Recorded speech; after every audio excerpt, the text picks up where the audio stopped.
Chapter 701. Jianghu was indeed worthy of being the Huaihua great general who had followed Ren Tu for half of his life. When he suddenly saw the young heir after so many years, he was only a little surprised and did not have the slightest bit of fear. If he thought highly of or feared this young man, how could Jianghu scold the heir in front of Su Shao for selling his official position? The old general smashed the iron spear in his hand into the ground and glanced at Wang Ji with a face full of disdain. Then, he looked at Su Fengmian, who was secretly visiting Dragon Eye County, and sneered, "Oh? It's the heir who personally came to Lingzhou. Which girl have you taken a fancy to?" "I'll say the ugly words first. It's best if the heir spends money on the prostitutes in the brothel. If one is willing to beat and the other is willing to suffer, then it's fine. I'm too lazy to pay attention to them. But if they forcefully kidnap women in Dragon Eye County, not to mention Wang Ji's 1,000 cavalry, even if your highness white horse is added, I won't let a single one go and will detain all of them." Lu Nerong narrowed her eyes at the Huaihua great general who had accumulated a lot of power. Her hair stood on end. Su Fengmian handed the face that had taken root to Blue Bird. He looked at Jianghu, who was like a tiger that refused to fall. He smiled gently. "Don't keep saying this, general. You're already an old man who has taken off your armor and returned to the fields. Just peacefully enjoy the rest of your life." The old general was furious. He already had a terrifying appearance. After he glared with his bell-like eyes, his aura was even more shocking. He shouted, "You dare? Others treat you as the great general's eldest son, but in my eyes, you're just a good-for-nothing. Look at your absurd actions for the past 10 years. Handing the Biyao to you is like child's play. You're lucky that you're not my descendant. Otherwise, I would have personally used a rod to break your limbs and not let you go out and do evil." Su Fengmian dismissed it with a smile. The identity of Biyao's heir was set in stone. Lu Nerong and Wang Dashi looked at each other in dismay. Zhong Qingxin was cowardly by nature. When he heard that it was the heir, Su Fengmian, even if Jianghu was overseeing things, he still quietly swallowed a mouthful of saliva. Although he relied on his identity as the son of the great general of Huaihua to get whatever he wanted in Longyan County, he still had many years of experience in the officialdom. In addition, there were experts in the Zhong residence who gave him pointers, so he was not unfamiliar with the ways of the world. He still understood the principle that the king of hell was easy to see, but the little ghosts were hard to deal with. In fact, Zhong Qingxin was secretly disgusted with his father for going against the king of Biyao and resigning from his official post, incurring a grudge against the future king of Biyao. He also did not understand. If Qin Jibao had not taken the initiative to leave Biyao, this white-clothed war saint would still have a firm grasp of victory. Zhong Qingxin could still agree with his father's attitude. Zhong Qingxin also read many pages of bloody history books. Among them, the change of dynasties was the best time for heads to roll. Zhong Qingxin did not want this kind of precedent to be set on the Zhong family. Taking a step back, his father, the great general of Huaihua, could go back to his hometown and enjoy life for 10 or 20 years. He himself still had more than half of his life to climb in the officialdom. When Su Fengmian became the king of Biyao, even if he was not implicated, wouldn't he have to obediently die of old age in this mediocre position of the county chief of Longyan County? He, Zhong Qingxin, had always regarded the next administrator as a national treasure in his pocket. In the hall, Lu Nerong was the most confused and bewildered. That relative of the steward of the Lingzhou general's residence who was spat on in front of the Fish Dragon gang's escorts. That descendant of a low-ranking official who did not have any chivalry and chose to stand by during the siege at Tuma Pass. That cold and eccentric person who only talked to Wang Dashi. That slippery young master who called himself uncle and nephew in Lucheng and chatted happily. That ruffian who only warmed people's hearts when he bargained with the water seller at Yanhui Pass. That dog-shit Jianghu person who carried a saber but did not use it even once.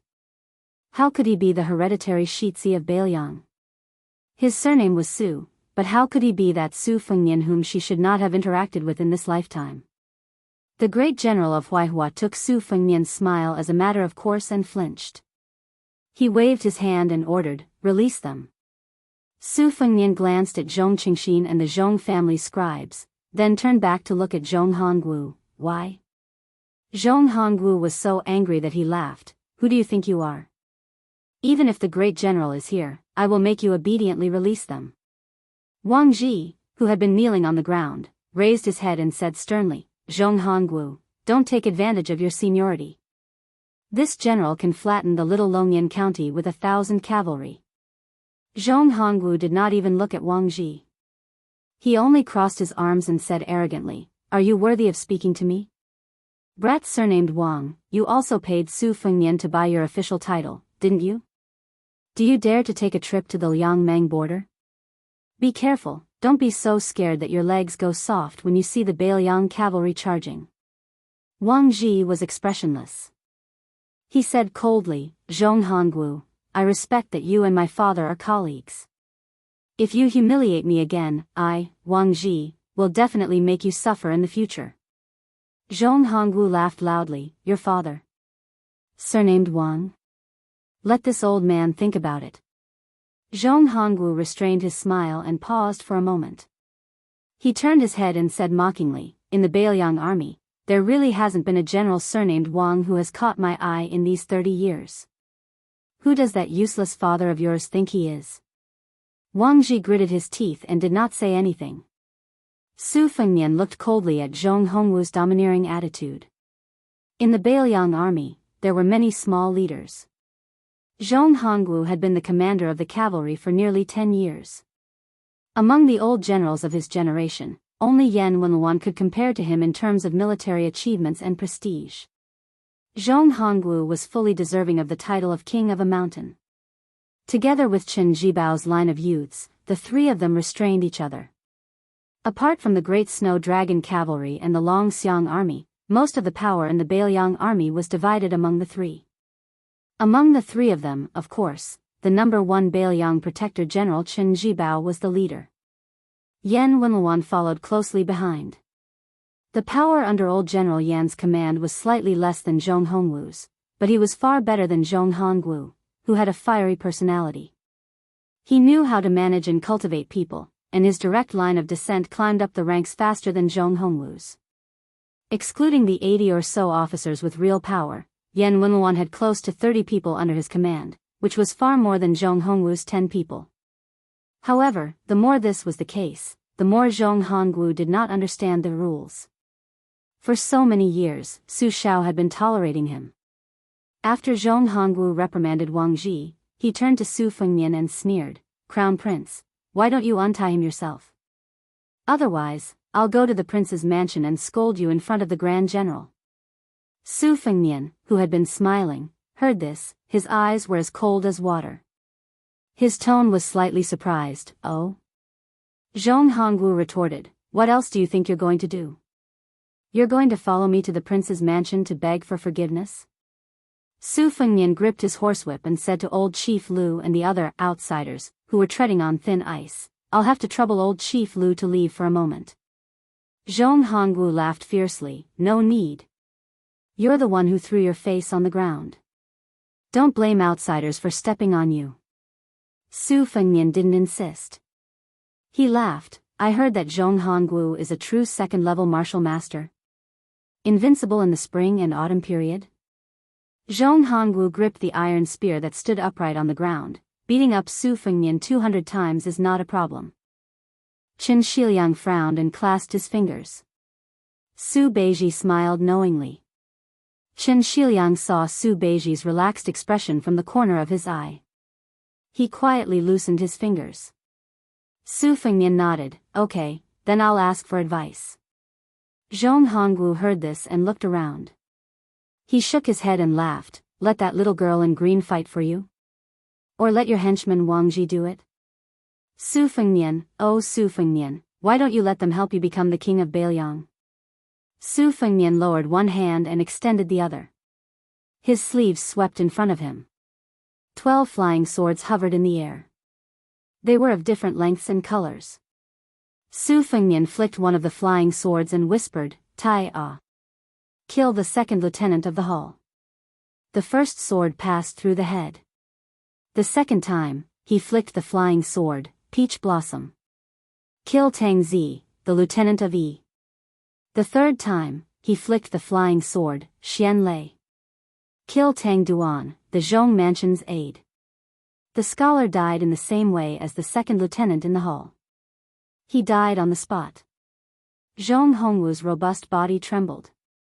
He let go of the iron spear and slowly lowered his head with great difficulty. He whispered, "Greetings to His Royal Highness." The fourth sword.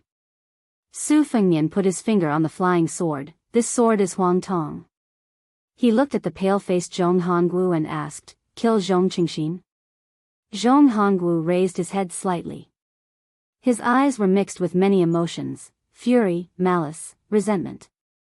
There was also a trace of reverence that he had never felt before. Su Fengnian said calmly, "With so many remaining swords, it should be enough to kill the disrespectful Zhong Hongwu." Huaihua Great General Zhong Hongwu knelt down heavily. Zhong Hongwu greets His Royal Highness. Chapter 702. The 2 chapters have a total of more than 9,000 words. There will be another chapter at around 12:00 to make up for yesterday's break.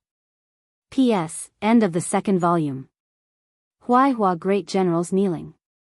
It was simply kneeling heavily in the hearts of old gang leader Lu and Lu Narong, who had just risen to power. Zhong Hongwu lowered his head to look at the ground. The old man was afraid of this young man's proficient flying sword technique, but what really scared him was this heir's absurdity. Zhong Hongwu clearly remembered that after the old emperor passed away, the young Su Fengnian sang and danced on Mount Qingliang to celebrate peace. The entire city could see the brightly lit lanterns and hear the brilliant spirit-suppressing song.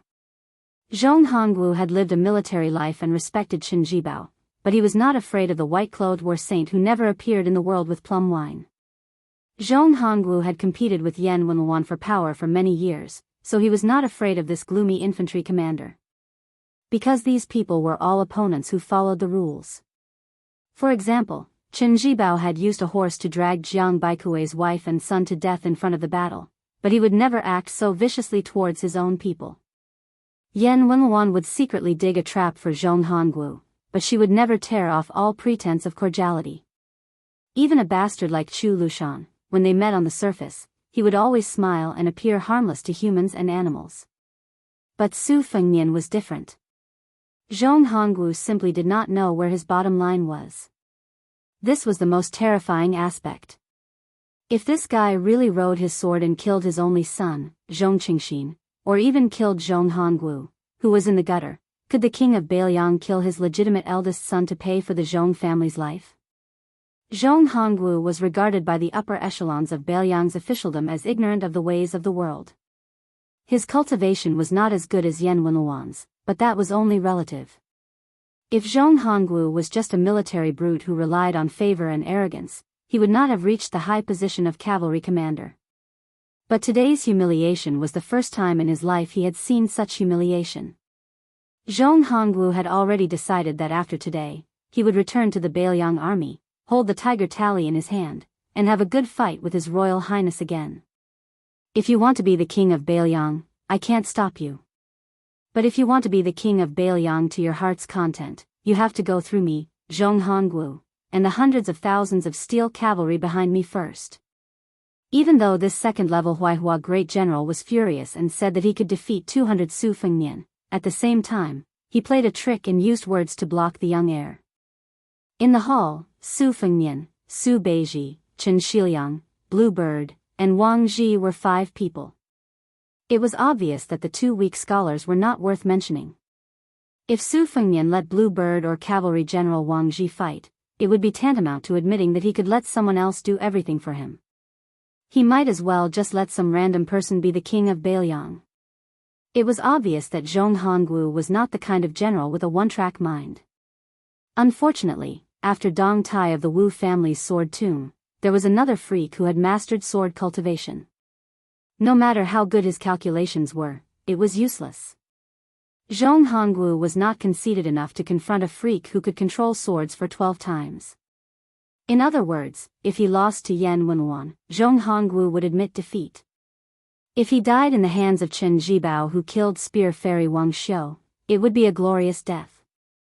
But if he died in this shabby place and in the hands of Su Fengnian, what would that be? Su Fengnian put his sword back into his sleeve and went to help Zhong Hongwu.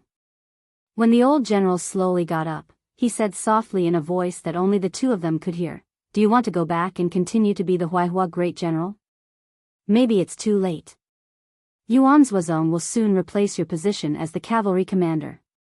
As for Chen Jibao's vacant position as the governor of Biyao, you and Yan Wenluan can forget about it." This was too much. This was a vicious method to remove the firewood from under the cauldron. Zhong Hongwu glared at the young heir who he had always disliked and said in a low voice, "Can Yuan Zuozong really convince the public? Isn't the heir taking it for granted?" The implication was that he, Zhong Hongwu, had been the only bodhisattva worshipped in this big temple for more than 10 years. He had countless disciples and disciples. The direct descendants were all led by the Huaihua great general. Yuan Zuozong might have enough prestige in the great snow dragon cavalry, but in the hundreds of thousands of cavalry, he might not be able to do so. Su Fengnian smiled and said, "Zhong Hongwu, I know you want to complain to Su Shao. Don't worry, I will make sure you can't even enter the gate of Biyao Palace." Zhong Hongwu said a few words in a low voice. Su Fengnian continued, "You may be thinking that my actions are destined to disappoint the soldiers of Northern Liang. At that time, you can arrange your subordinates to incite incessant clamor for you to return to the army. You can rest assured that if anyone dares to speak nonsense, Yuan Zuozong will take advantage of the situation and kick them out of the Northern Liang army. He is worried that there is no place to place Dang Yu's confidants." Zhong Hongwu's expression changed slightly. This time, for the first time, he began to really look at this young man who he had looked down on since he was born.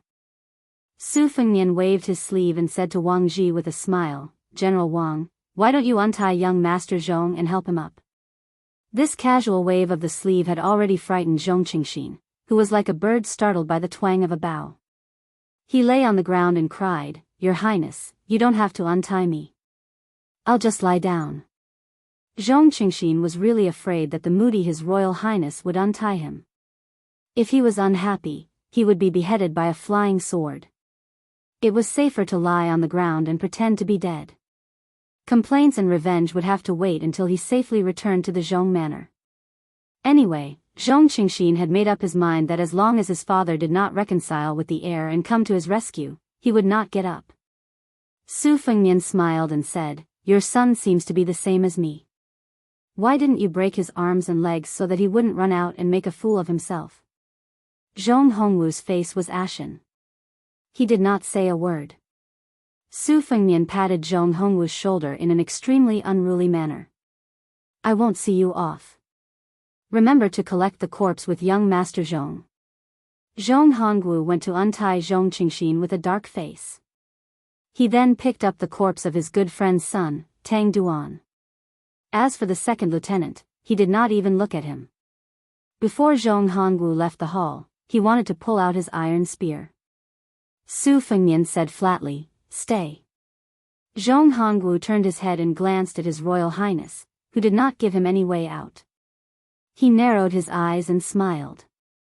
Zhong Qingxin was startled. He did not care about his father's expression and hurriedly turned around and bowed. He flattered, "I heard that your Highness's poetry is outstanding. I have an ancient inkstone in my manor called 108. It makes no sound when touched, and it does not damage the ink. When I return, I will have someone give it to your Highness to play with." Su Fengnian lived up to his reputation as the chief dandy of Biyao. He smiled and said, "Your eyesight is better than your father's. Originally, you could forget about being the county chief of Longqing County. Seeing that you are tactful, I will take up the position today." Biyao's geography was long and narrow. Compared to the people of Gangnam-do, the number of registered households in the prefecture was a bit shabby. Therefore, there was no need for local people to go out and become officials. It was funny to say that Su Shao had personally destroyed the foundation of the Chuanqiu clan. Within the borders of Biyao, which did not have a vast territory, there were no less than 20 embryonic aristocratic families in just 20 years. Those few local aristocratic families in Biyao all chose to marry into the noble families. They were powerful and tyrannical. Qin Shiliang's so-called salt and iron protection, which made the official position of Lieutenant Yen a non-existent official, was due to their contribution. The father and son walked out of the fish dragon gang. Tang Zi's corpse was lying on the sand of the martial arts center. No one cared about it. Zhong Qingxin did not care about etiquette and walked in front of Zhong Hongwu. He was really afraid that a sword would pierce through his heart from behind. He practiced the sword purely for his own entertainment, but because of his family background, he knew that there were excellent flying sword techniques in the world. Among the retainers in the residence, there were two famous swordsmen. They often argued about whether Li Chuangang's sword spirit was stronger or Dong Tai's flying sword killing technique was better. As for the two swordsmen themselves, they put everything on the line and insisted on riding their swords. A few feet was the limit of their cultivation. This time, seeing Su Fengnian's 12 imperial swords kill people without leaving a trace was really an eye-opener for Zhong Qingxin. If it were any other time, he would have invited him into the residence to drink and have a good time. There was no harm in choosing any of those beautiful maids with swaying bodies. Zhong Qingxin sat in the carriage and finally felt relieved. He leaned against the wall of the carriage and asked carefully, "Father, what should I do? Should I be the county chief of Longqing County?" Zhong Hongwu sneered, of course I'm not. This is what the great general bestowed to the Zhong family. It's not up to Su Fengnian to decide. Zhong Qingxin did not agree with this far-fetched statement, but he did not dare to talk back. When he saw Tang Duan's corpse, he quickly shrank back and moved further away. Zhong Hongwu saw this action and sighed in his heart. There was a reason why he did not allow his only son to join the army. Other than spoiling him when he was young, he naturally did not want Zhong Qingxin to go to the border to take risks and fight. It would be better to let those soldiers who lacked military achievements do it. As the Huaihua Great General, one of the top 5 in power in Biyao, there was no need for him to add flowers to brocade. Other than this selfishness, it was also because Zhong Hongwu could see the general trend of the next 20 years better than anyone else. Now that the military was in control of the government, the drawbacks were gradually showing. Those county chiefs were destined to be replaced by literati. He did not expect the king of Biyao to emphasize the civil and suppress the military, but at the very least, the civil and military sides would enter a delicate balance. This had always been the trend after the world was at peace. It was not something the great general alone could stop. Even if he was the king of Biyao, Su Shao, or Ren Tu, he was no exception. Zhong Qingxin suddenly felt sorry for his precious 108 inkstone, which he cared about more than he cared about his concubine. He asked timidly, "Should I still send the ancient inkstone?" Chapter 703. Zhong Hongwu glared at him. Zhong Qingxin laughed awkwardly and said, "I won't see you off." Zhong Hongwu punched the carriage and said in a low voice, "Your Su Fengnian is not particular, so don't blame me for not doing things properly." Zhong Qingxin was stunned. He didn't look at the corpse that he had drunk and enjoyed with yesterday. He moved closer and asked, "Father, are you rebelling?" Zhong Hongwu was angry that he didn't fight. He calmed his breathing and asked, "The great general can tolerate civil officials betraying Biyao, but how many generals have you seen that can live to betray Biyao?" Zhong Qingxin lowered his head and muttered, "How would I know?" Zhong Hongwu raised his hand and was about to slap him, but he stopped for a moment and didn't slap him. He retracted his hand and said slowly, "There has never been an undefeated general in the world. Jiang Baikue of the 13 armors of spring and autumn was one, but in the Battle of Western Fortress, his family was destroyed and his country was destroyed. He lost everything. This is the great general's strength. He can rise from a fall and can even climb back up. Zhong Hongwu lost this battle today because he was too careless. It's not a big deal." Zhong Qingxin's mind turned quickly. He had a flash of inspiration and exclaimed, "Father, are you going to join hands with Yan Wenluan, that old fox with a belly full of evil tricks?" Zhong Hongwu smiled in relief. He didn't nod or shake his head. It was enough for the father and son to know about this. The carriage suddenly stopped. Zhong Hongwu lifted the curtain. A horse galloped over. Wang Ji pointed his scabbard at the Huaihua great general who had been snubbed today. Zhong Hongwu, remember this.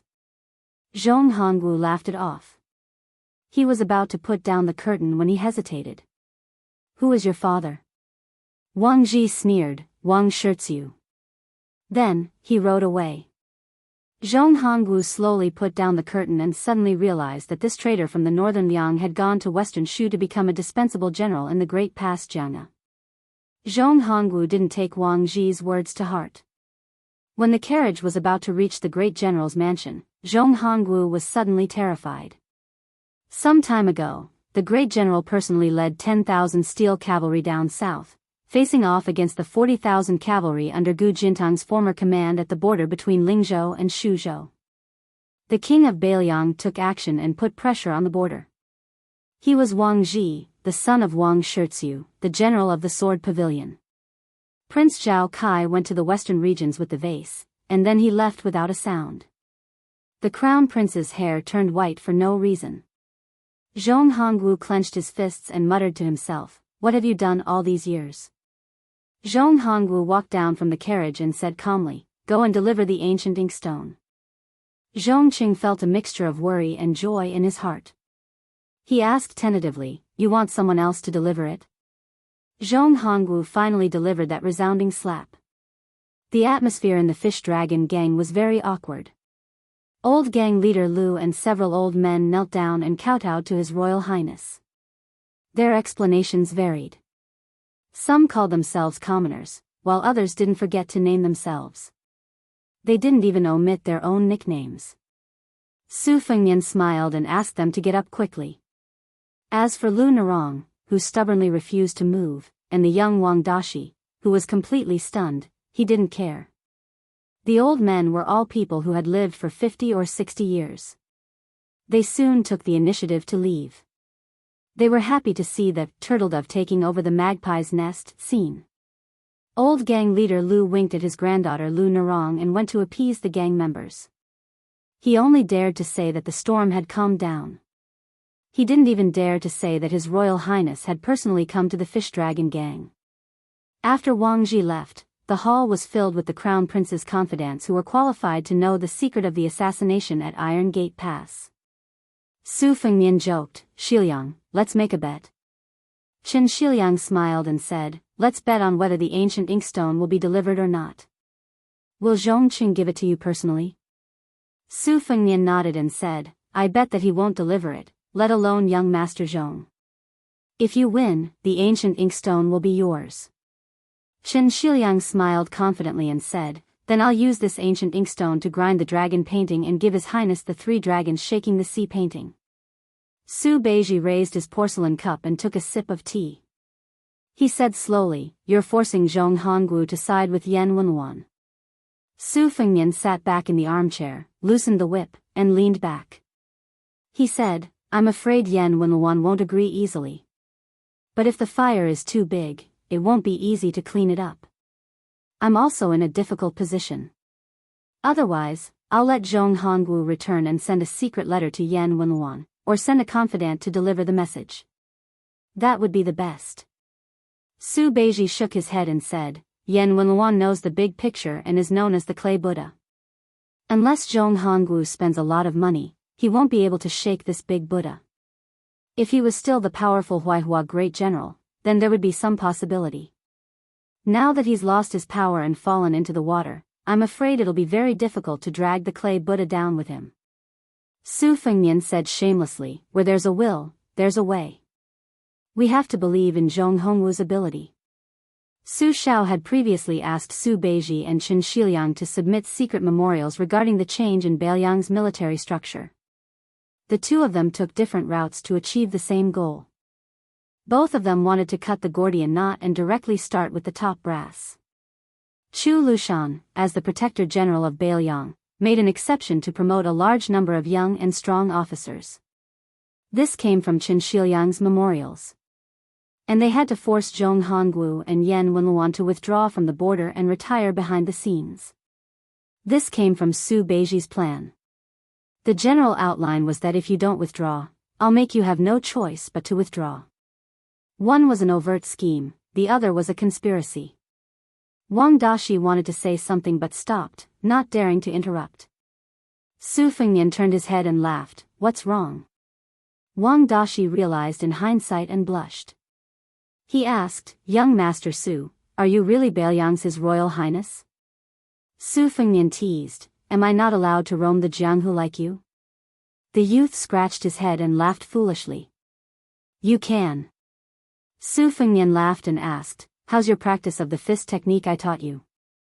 Wang Dashi blushed and said, I practice it every day. But young Master Su, oh no, His Royal Highness, you know I'm stupid. I can't practice it well. Su Fengnian laughed and said, you're smart, so I won't teach you this fist technique. Oh right, let me tell you, this fist technique was created by Wudong's Hong Shixiang. He's not smart, so you're very suitable to learn it. Wang Dashi was stupefied beyond words. Wudong's sect leader Hong Shixiang was an immortal who rode a crane down to Jiangnan and used a flying sword to suppress dragons and tigers. Sect leader Hong wasn't smart enough? Wang Dashi, who was indeed not very smart, was even more confused. The teapot and tea set were placed beside him. Su Fengnian turned over a teacup and poured a cup. He stood up and handed it to Lu Narong, who was standing opposite him. Sit down and drink. Lu Narong took the teacup but didn't sit down. She said with a sad face, I don't dare. Su Fengnian glanced at her. The fish dragon gang will hang the flag tomorrow. That Wang Ji will support you. Lu Narong bit her lip and shook her head. Su Fengnian had been with her for a long time. He knew that she liked to be stubborn, so he didn't find it strange. He didn't make things difficult for this Jianghu girl. He said goodbye and walked to the door of the hall. Before crossing the threshold, he whispered something to Blue Bird. Then Lu Narong saw a copper coin thrown from afar. This time, Lu Narong didn't deliberately turn a blind eye to it like last time on the hillside with thousands of miles of yellow sand. Instead, she caught the copper coin. That time, Su Fengnian explained some principles to her and said that one should be outwardly but inwardly. Lu Narong lowered her head and said, the fish dragon gang will hang the flag. Su Fengnian had already walked far away. Wang Dashi asked softly, Miss, are we never going to see young Master Su again? Lu Narong nodded. Wang Dashi ran to the door. The grateful youth was full of sorrow. Sitting in the small carriage on the street, Su Fengnian said to Su Beiji, I originally wanted you to be the county chief of Longqing County to discuss the Zhong family. But after thinking about it, I decided not to let Zhong Qingxin be the county chief of Longqing County. It seems more disgusting. In fact, putting aside the disgusting people, you are like a carp jumping over the dragon gate. The more you jump over the dragon gate, the more exaggerated the better. Su Beiji looked straight ahead and smiled. Forget about me. Qin Shiliang frowned. Speaking was like looking at tea in a cup, like drawing a dragon on a piece of paper. Only when there was white space would there be lingering charm. Su Beiji's hidden meaning was clear to the three people in the carriage. Su Beiji did not want to be this carp. He was more than happy to be a wild carp in the river. Thus, he could only let Qin Shiliang, who was like a house carp in the tide Hark Lake, be the remaining one. Who was higher and who was lower, the distance tested the horse's strength. Su Fengnian did not seem to notice the undercurrent in the carriage at all. He smiled and said, I just realized that these years of being a hedonistic son of rich parents were not in vain. Now, no matter what unreasonable actions I do, outsiders will not be surprised. The human heart is like a bowstring. The bow that is Bailiang has been pulled wide enough. Before the carriage left the city, Su Beiji was about to get off and did not see him off. Zhong Qingxin ordered dozens of retainer cavalry to follow from afar and came to deliver the famous inkstone. Inside the carriage, Qin Shiliang received the priceless inkstone. Outside the carriage, Su Beiji tactfully declined the prefectural governor Zhong Qingxin's gift of a famous horse. The latter did not dare to leave on the horse. He led the horse forward and walked side by side with this trusted aide of His Royal Highness. After a moment of conversation, Zhong Qingxin sincerely bowed in admiration. Qin Shiliang put down the sandalwood box and asked calmly, "When will the world know that your highness personally killed the mountain chieftain of Mount Bubang, 5th raccoon?" Su Fengnian glanced at him and laughed. "You clearly know the answer, yet you still ask me." Qin Shiliang's lips twitched. That day, a shocking secret spread out from Dragon Eye County to the entire northern Liang store with the force of a single spark setting the prairie ablaze. Crown Prince Su Fengnian personally cut off the head of Beimang's northern court great king, Su Huainan, by the Ruoshui. He also personally cut off 5th raccoon's head in the Ruren Mountains. And no one doubted these two earth-shattering things. Because the one who spoke was Su Huainan's grandson, Su Beiji. 2 heads. He Xinliang. ##He Xinliang. Chapter 704. This was an eventful period. But for the common people who were used to a peaceful life, it was just a few more things to talk about after a meal. They could not see the storm coming, so they would not be worried. After Su Fengnian returned from Beimang to Bailiang, he had first rushed to Iron Gate Pass to kill Zhao Kai. After returning to the Wangfu, he had to take care of Su Weisheng. Then he started to use Su Weisheng and Chen Changxing's strategies to pave the way. Today, he finally carried a pot of green ant wine up the stairs. It was not that he could not squeeze out time to go to Tide Listening Pavilion earlier, but Su Fengnian did not dare to do so. When he was young, his legs were weak, but he could climb up and down Tide Listening Pavilion quickly. Now, even though his cultivation had dropped, he still had second-level internal power, but he walked so slowly. The withered man who had sat on the top of the pavilion for almost 20 years did not smile. After the death of Bailiang's chief strategist Zhao Chongling, he, who had been suppressed, should have been the time to rise up, become familiar with the Liang dynasty, improve further, and leave behind an important comment in history. But he remained in seclusion there. Why? Wasn't it all for the sake of having a name that would go down in history after death for the sake of a wise ruler? Li Shan died without a grave, and without a stele. Su Shao personally brought a jar of ashes to the border to scatter. According to Li Shan, it was his fate to die without a grave. Also, he thought that since he would not see Su Shao lead troops to Beimang in his lifetime, he wanted to quietly look north after death, and let that disciple he did not admit to complete it. Su Shao did not tell Su Fengnian about this, but how could Su Fengnian not know? Su Fengnian pushed open the thin door of the pavilion.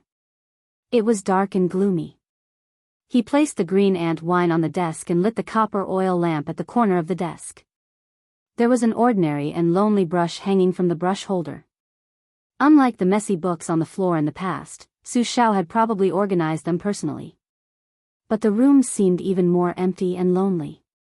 When he was young, Su Fengnian had been afraid of this place. He had to study history with this man who was half a master, and play chess with him. If he did not like it, he would be beaten up. Most importantly, he could not complain to anyone. He had to watch him drink and listen to his coughs as though he would die of drunkenness in the next moment. In the empty space of the desk under Su Fengnian's feet, there was a chess stool with vague engravings and 2 boxes of black and white chess pieces. He bent down and moved them to the surface of the desk. In the past, in order to test and improve the young Su Fengnian's memory, the master and disciple both raised their hands and pointed at each other in the air to play chess. They rarely used the chess stool anymore. Su Fengnian opened the chess box and took out a handful of black chess pieces. There was one person missing from the opposite side. In the past, Su Fengnian was often missing. This time, Li Shan was missing. In the future, there would be fewer and fewer people. Su Fengnian said softly, "Chen Zhibao went to Western Shu alone without a single soldier. I have made such an enemy. I have made master worry."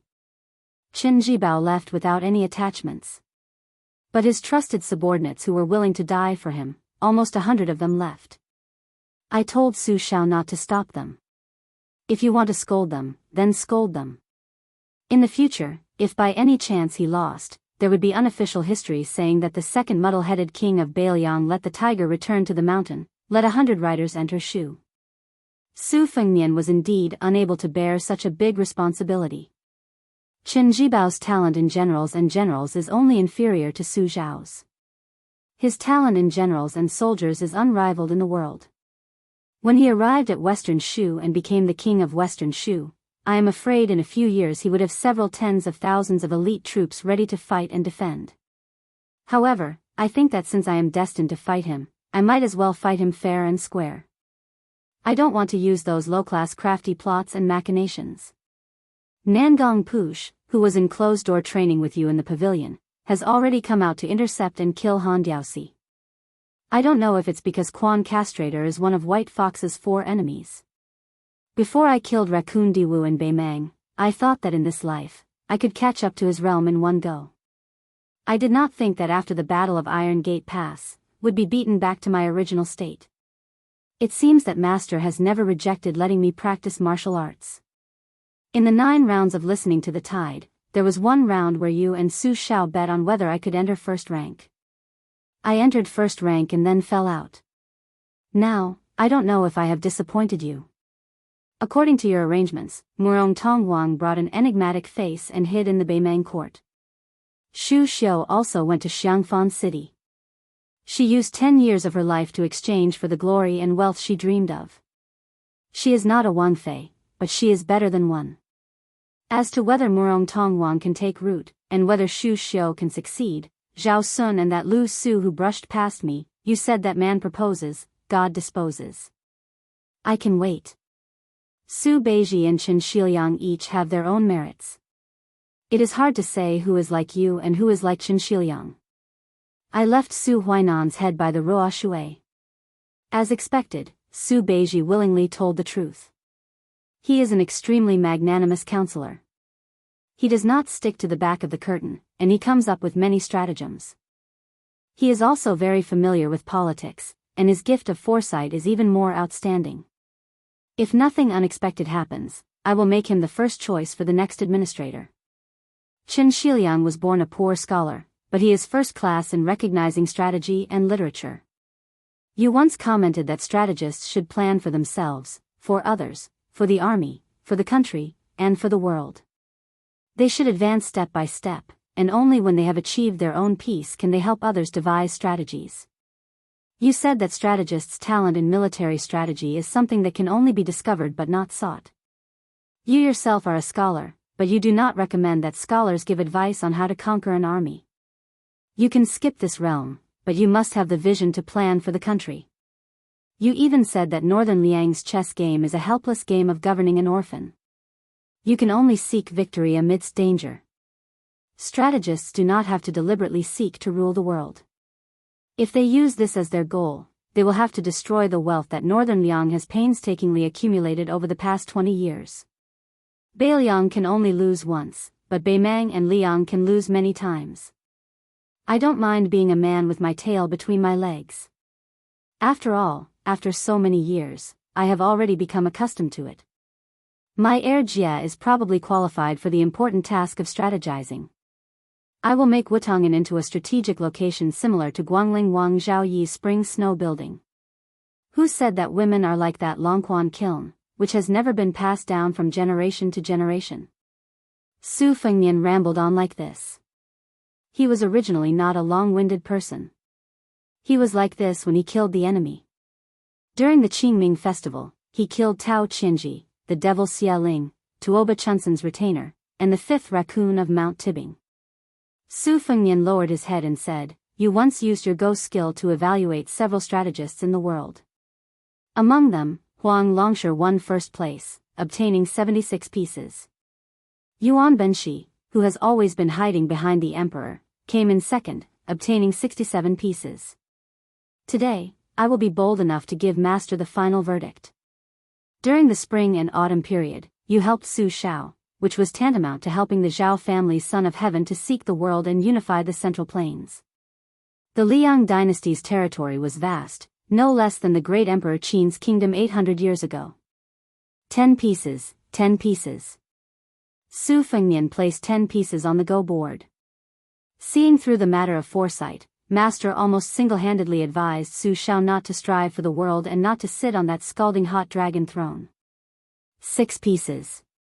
Step by step, you drove Chen Jibao into Shu and obtained 4 pieces. After gently placing down 6 pieces, Su Fengnian grabbed a handful of go pieces from the go box. As for the matter of geography, under your guidance, the imperial court allowed Su Shao to lead troops into Biyao and be given the title of king of a different surname. He was far away from the capital and was able to guard the northwest gate of the dynasty and obtain 9 pieces. You liked to personally plan troops, but you single-handedly facilitated the battle of the imperial concubine's tomb and Chu Lushan's 1,000-man cavalry to open Shu. After pacifying western Shu, you even used the strategy of exterminating the family. After entering Biyao, you created no less than 100,000 refugees and sinners to form an army that could fight. Once I became the king of Biyao, would issue an amnesty and have 100,000 troops. 8 pieces. As for diplomacy, Su Shao followed your arrangements and mediated with the imperial court, Zhang Julu, and Gu Jiantang for more than 10 years. He did not fall behind and was far better than the king of Yan's strategists. He was fully deserving of the title of #1 expert in the world. 9 pieces. As for astronomy, you did not believe in ghosts and gods, so you did not get a piece. As for the appreciation of people, Su Zhao's 6 pieces, Yuan Zuozong, Chu Lushan, and Qi Danghua all came from your unique insight and obtained 6 pieces. Yao Jian and Yi Shizhen took 4 pieces. After that, you personally wrote down the carving method for Su Beiji and Chen Shiliang, adding 4 pieces for now. Northern Liang is a desolate place. It only has 3 provinces in its hands. Even under your meticulous planning and management, Northern Mang still doesn't dare to make a single move. Moreover, you successfully obtained the hereditary title for Su Shao, giving an idiot like me the chance to become the Northern Liang king and obtain 8 sons. There were a full 60 pieces on the chessboard. Then, there were the relatively idle 6 pieces. 11 pieces slowly appeared on the chessboard. Su Fengnian looked at the chessboard in a daze. A strategist must first plan for himself. Huang Longsher, who single-handedly created the chaos of the spring and autumn period, is still free and unfettered. Yuan Benshi, who is invincible behind the scenes in the Zhao family, is also safe and sound, hiding in the imperial court.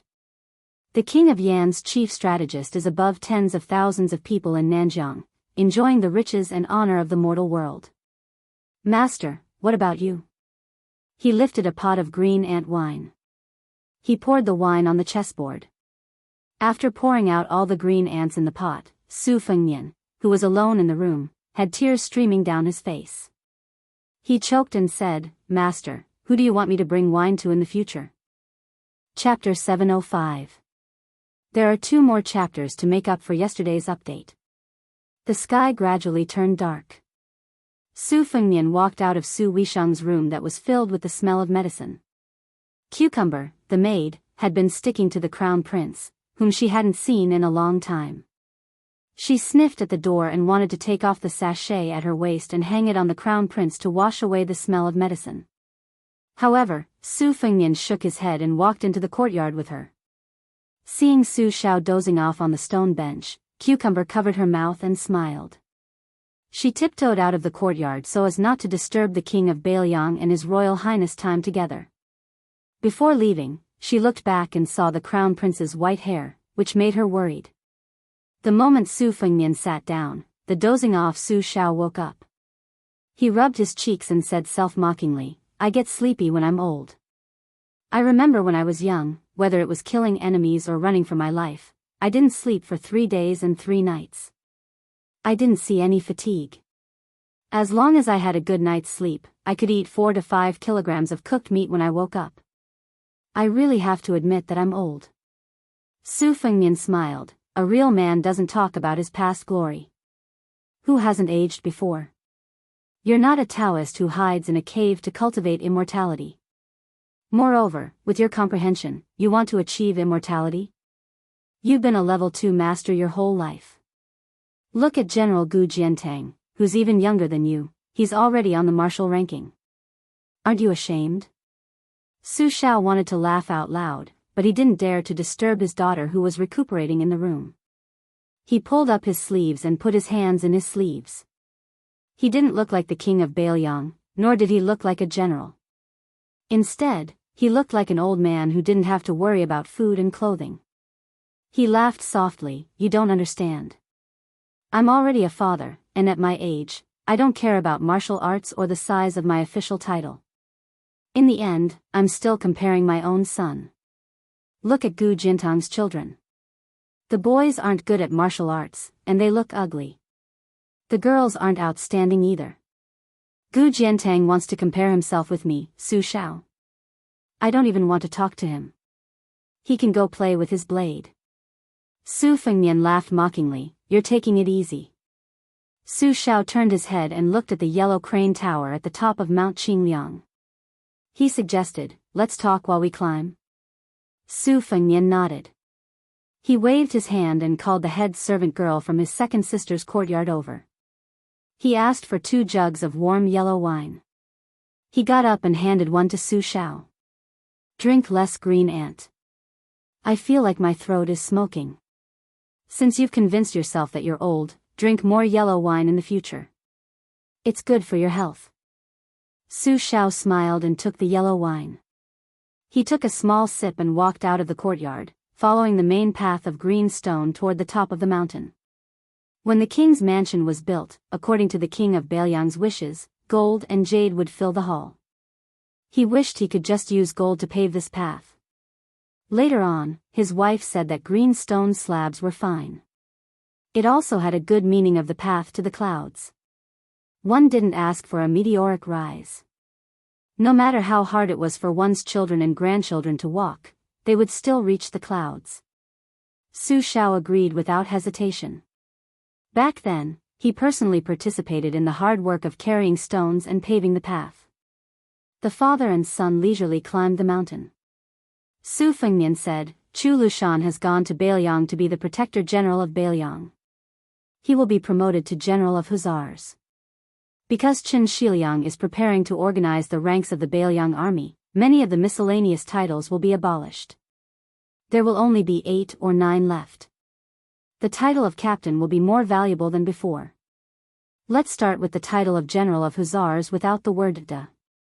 Yuan Zuozong replaced Zhong Hongwu as the commander of hussars and promoted him to general of hussars. Qi Danghua and Ningame will be the Iron Buddha's main and deputy general respectively. Huang Manor will lead the new Longxiang army. The 3 of them will not be promoted to general for the time being. Gui Commandant Huangfu Xiu will be promoted by 1 rank. As for whether he will be promoted to general of Yuzhou or something else, I will have to wait for Qin Shiliang's report. Xianyuan Qingfeng sent Mount Huishan's guest, Hong Yu, who does have the talent to lead troops. I am still considering whether he will replace Huangfu Xiu as Gui Commandant. When second sister wakes up, she will be the commander of your 30,000-strong Great Snow Dragon Cavalry. Do you have any objections? Su Shao laughed. Since I can comfortably be a hands-off shopkeeper, why would I have any objections? An old cucumber pretending to be young is too untactful. Su Fengnian widened his eyes and said, "It sounds like there's a lot of resentment." Su Shao quickly waved his hand. "Not at all." Su Fengnian sighed and said, "The Beiliang army has been turned upside down. There have been many changes from the top to the bottom. If there is a conflict, and I cannot suppress it, you may have to come out to pacify." Su Shao said calmly, "There will not be any major issues. The Zhao family has been ruling the world for 20 years. Our Su family has been ruling the Beiliang for almost 20 years. Father, if I ask myself, I do not owe any of the old men in Beiliang who are about my age. Also, I have a long line of good fortune. They should be satisfied. I know about Zhong Hongwu. If he dares to work with Yan Wenluan in secret, I do not mind letting him drink the northwest wind. He will not be a general, and even his title will be taken away. He will be content to be a rich family's farm shuang. As for Yan Wenluan, in the past, he and Changling tried to persuade me to divide the river and rule the world together. All these years, he has been called the leader of the emperor faction by Yi Shanshao. He has roped in many old people who have complaints. The group of young generals that Yan Wenluan has raised are mostly the descendants of old generals who were disheartened and retired when they had no hope of joining the dragon. Su Fengnian drank a mouthful of yellow wine. Almost 20 years of rotten meat. It is fortunate that you had the courage to have Yan Wenluan establish his own faction and not let this vine reach the cavalry. That is why the entire Biyao cavalry did not fall ill. Su Shao held the wine pot and sighed. There was nothing to be done. In the Spring and Autumn War, the 9 countries fought for supremacy. Our Biyao army destroyed 6 countries in one go. We fought with our lives in exchange. How many heroes do you think died? I was not willing to be emperor. Later, I entered the Jianghu. Fortunately, those who left were old soldiers who had connections to the Jianghu. But when I went on the expedition to Beimang, the emperor's decree was vicious. When I had no choice but to withdraw, the morale of the Biyao army started to slacken. The reason was complicated, but the result was that they lost many of their captains. Many old people who wanted to make great contributions in one go faded out of sight. So it is said that it is difficult for a scholar to rule a country, but it is easy for a scholar to harm people. You have to be especially careful of Yuan Benshi, a strategist who is as famous as Yishan Shao. That secret decree came from his hand. In the Spring and Autumn War, the hard knives were used by me and Gu Jintang's group of martial people. These soft knives that do not see blood were mostly his work. The blue-eyed Zhang Julu, who jumped so many steps as an insignificant yellow doorman, and became Grand Secretary 3 years later, was also instructed by him. In my opinion, scholars are naturally more knowledgeable than us, who ride horses and carry sabers, but most of them have high vision but low ability. They cannot achieve great things. They are extremely knowledgeable, but they rarely achieve great things. The truly frightening ones are scholars like Yuan Benshi, who can take advantage of the situation and display their ambition.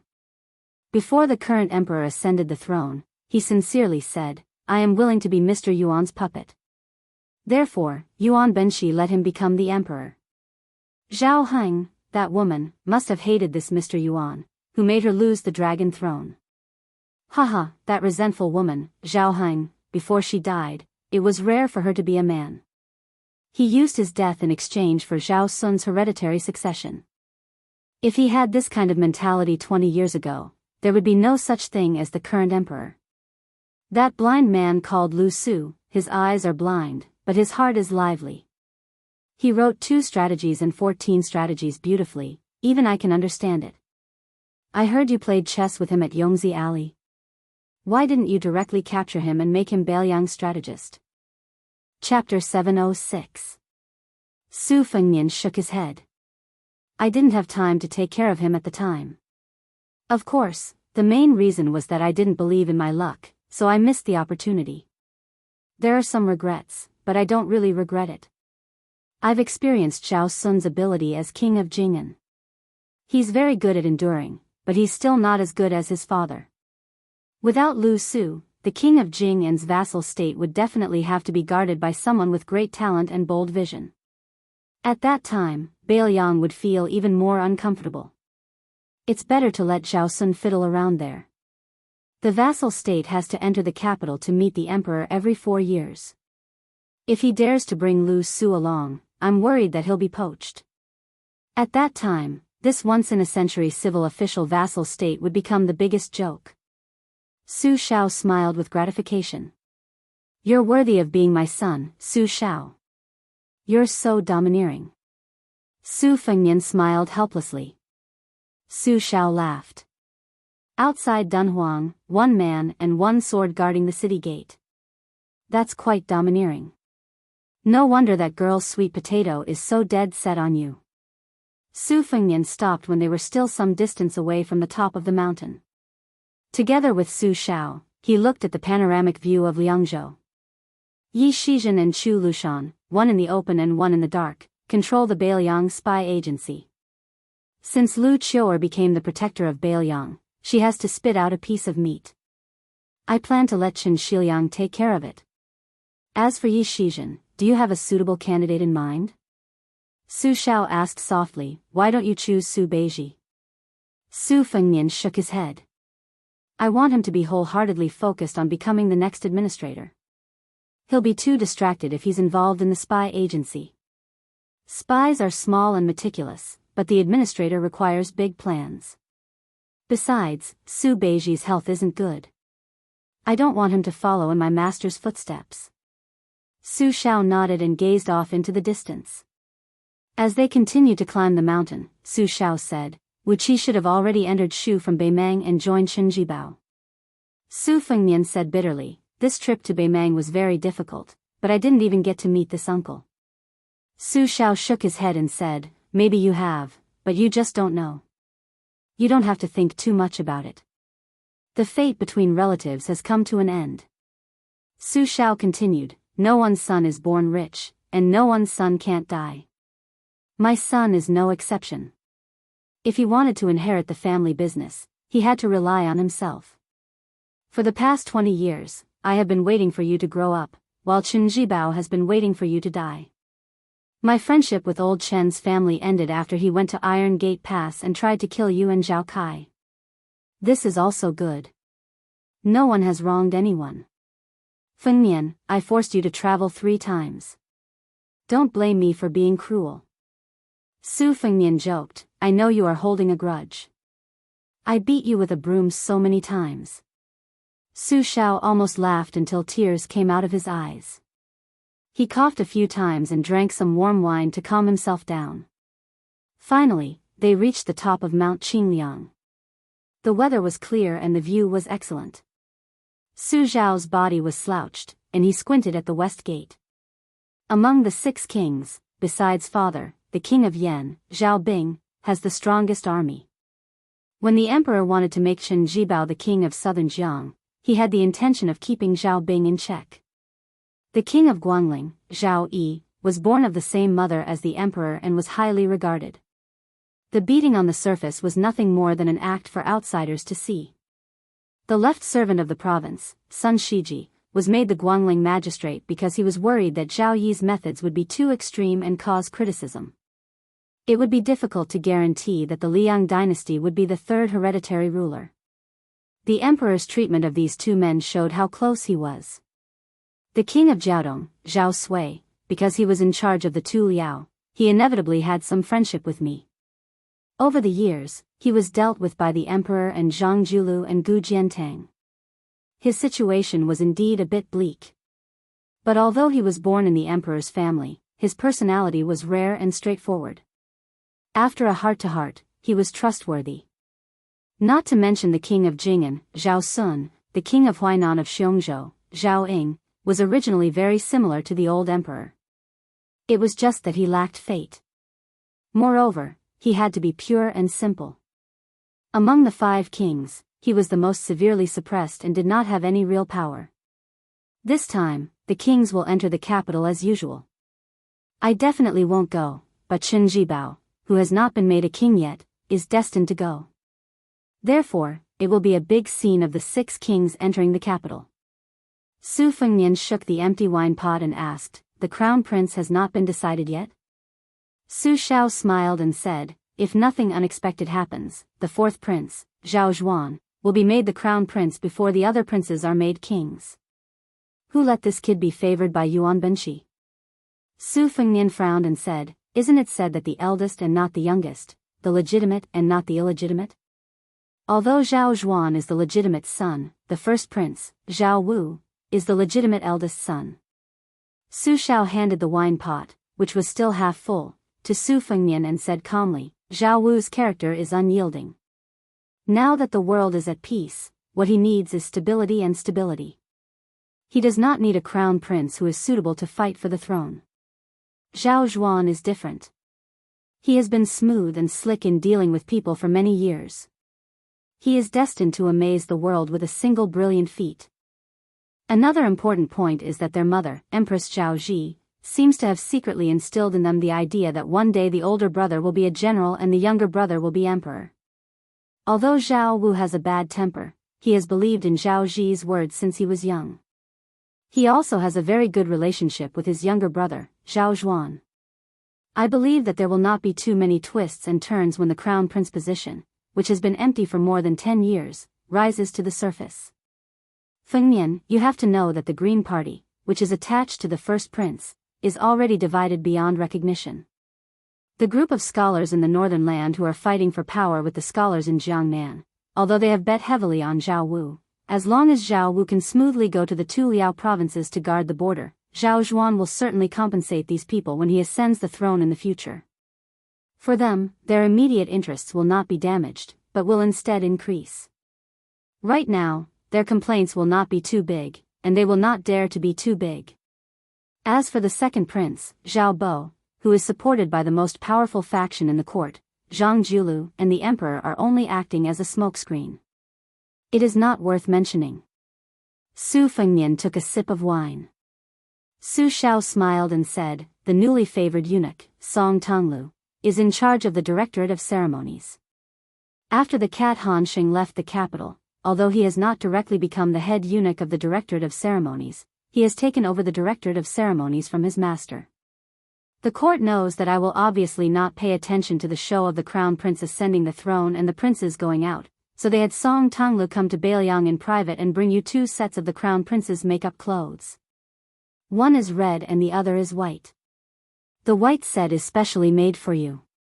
In the end, they want you to go to the capital to watch the ceremony. Are you going? Su Fengnian asked, 9 deaths? Su Xiao shook his head and said, this time is different. It will be difficult to die even if you want to. The emperor and the empress will protect you from both sides. Now that the situation in Liang has been settled, especially since Chen Zhibao has become the king of Shu. If they still want Biyao to fall into chaos, who will help them block the 1 million Beimang iron cavalry? Without us in Biyao, even if Gu Jiantang makes the eastern front impregnable, not to mention the emperor, the entire capital will be in a state of panic. Those bastards will only curse me fiercely. In private, they will be glad that they have the 300,000 iron cavalry of Biyao. Su Fengnian asked, last time you entered the capital, as soon as you left the main hall, you crippled an official. Why? Su Xiao smiled and said, that blind guy said the Biyao cavalry is a watchdog. I beat him half to death. Look at the civil and military officials, who dared to make a sound. Besides, Gu Jiantang also taught that guy a lesson afterward. Those words even scolded him, the great general. The death soldier appeared and disappeared mysteriously. He said softly, eunuch Song Tonglu is already outside the mansion. Su Xiao asked, are you really going to the capital? Cat Man hasn't been killed yet. Aren't you worried? Su Fengnian shook his head and said, I'm waiting for him to come to my door. Su Xiao wanted to say something but hesitated. Su Fengnian suddenly said, I killed Yang Taisui. Do you blame me? Su Xiao said calmly, my old brother died a worthy death. The mastermind of the white clothes case in the capital city was the son of the Zhao family, and the mastermind was the sneaky Yuan Benshi. Han Diaoxi was one of the many masters. As for the celestial state master, it was someone else. Su Xiao said softly, let's go down the mountain. On the way down the mountain, Su Xiao saw Su Fengnian carrying 2 wine pots in his hands. He said with a smile, you want me to carry them? No matter how old you are, you can still put on armor and mount a horse. Carrying 2 wine pots is not a problem. Su Fengnian slowed down and looked at the bluestone under his feet. He said, I'm old, but I can't die. Su Xiao sighed softly, I also want to hold a grandson. Chapter 707. The first 2 chapters have been updated with 10,000 words. The 3rd chapter, 6 Kings Enter the Capital, is at around midnight. P.S. Please automatically subscribe to this book. Song Tonglu, who was not even 30 years old, was the head eunuch of the Imperial Eunuch Bureau, the personal attendant of the emperor who was favored by the empress, and had a secret edict. He could only take a few disguised eunuchs and quietly enter through the side door of Biyao Palace. When he saw Su Xiao at the entrance of the main hall, he didn't dare to look at him. He had the palace guard stay outside the door and quickly stepped over the threshold alone. With a plop, he knelt down solidly. His forehead left a bright red mark as he said in a muffled voice, Song Tonglu of the Imperial Eunuch Bureau greets the King of Biyao and His Royal Highness. Su Xiao and Su Fengnian didn't sit down, but they also didn't move to greet this eunuch who already held great power. Su Xiao smiled lightly and said, Song Diao Temple, rise and announce the edict. The titles of Diao Temple and eunuch were not titles that ordinary eunuchs could use. In the imperial palace of Graydon City, there were only a handful of them. Other than Han Xingxian, who had been at the top for many years, Song Tonglu's master, the head of the Imperial Eunuch Bureau, who was only second to the Ceremony Bureau, was one of them. Song Tonglu had been personally bestowed the surname by the emperor and now had a chance to reach the top. It could be said that the student had surpassed the master. The entire court was dumbfounded. When Song Tonglu left the palace, he had already thought it through. If he announced the edict, according to the law, the vassal kings had to kneel. As for whether the king of Biyao knelt or not, Su Xiao could carry a sword into the palace and had the privilege of not kneeling to listen to the edict. However, if he stood there and announced the edict with a serious tone, it would probably be seen as a demonstration. From the beginning, Song Tonglu didn't want to be seen as arrogant. Even though he knew it was against etiquette, after he rose, he still pulled out the yellow secret edict from his sleeve. He bowed his head and walked quickly, handing it to the king of Biyao with both hands, skipping over the announcement of the edict and ignoring it. Su Xiao took the secret edict and casually handed it to Su Fengnian. He then had this rather sensible eunuch sit down. Song Tonglu sat upright and still, looking straight ahead. However, out of the corner of his eye, he still caught a glimpse of the snow-haired Su Fengnian. He was shocked. For some reason, when he looked out of the corner of his eye, His Royal Highness was clearly lowering his head to read the edict. Song Tonglu was able to stand out among the tens of thousands of eunuchs in the palace and climb to the top step by relying on his extraordinary talent for observation. He immediately knew that the young heir had sensed his unintentional spying. He immediately lowered his gaze and only dared to look hard at his knees. Su Xiao smiled and said a few words of greeting. Song Diao Temple has been hard on you. Song Tonglu quickly shook his head and said, I don't dare. This is my duty. Su Xiao smiled and asked, Song Diao Temple, why don't you stay in Biyao for a few more days? This king can entertain you to his heart's content. The young eunuch, who was startled by the mention of Song Diao Temple, quickly got up and knelt on the ground again. He said apologetically, Song Tonglu needs to immediately return to the capital to report. I may not even be able to eat a meal. I hope the king of Biyao will be magnanimous enough to forgive me. Su Xiao walked over and helped Song Tonglu up. It's fine, it's fine. We don't need to be so courteous. Let's do it as smoothly as is appropriate. We won't delay Song Diao Temple's return to report. Let's go. This king will see you out. Even though Song Tonglu had trained in the palace for many years and did not lose to any top aces in terms of cultivating the mind, he was clearly a little absent-minded. He said respectfully, I really don't dare to trouble the king of Biyao. Su Xiao shook his head and walked out of the main hall with Song Tonglu. The imperial bodyguards had already handed their luggage to the steward of the king's mansion. The group walked on a quiet path that was not heavily guarded. The bodyguards also walked as if they were treading on thin ice. They took the opportunity to take a few more glances at the back of this king with a different surname. When they returned to the palace, they could boast to their colleagues that they had once been less than 10 steps away from the great king of Biyao. Song Tonglu had been cautious for many years. Without leaving a trace, he trailed behind Su Xiao by more than half a step. When they reached the main entrance, Song Tonglu did not dare to let the king of Biyao see him off. He immediately stopped. The imperial bodyguards silently filed out, mounted their horses, and waited in the distance. One of the bodyguards clicked his tongue and said, as expected of the great general who destroyed the 6 kingdoms of spring and autumn. Another person asked in a low voice, what's wrong? The bodyguard said in a low voice, there's a murderous aura when you walk. I don't feel it. What do you know? That's because your realm is not high enough.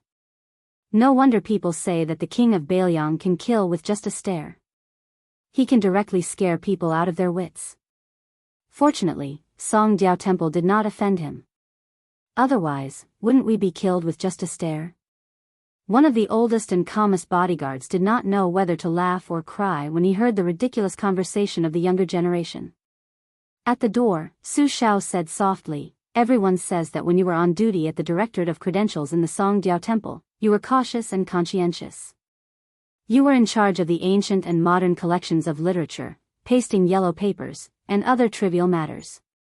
You did everything in an orderly manner, and you could even write good articles. I'm a rough man, so it's difficult for me to take care of these troublesome things, so I won't talk about it. However, there's one thing that I remember very clearly.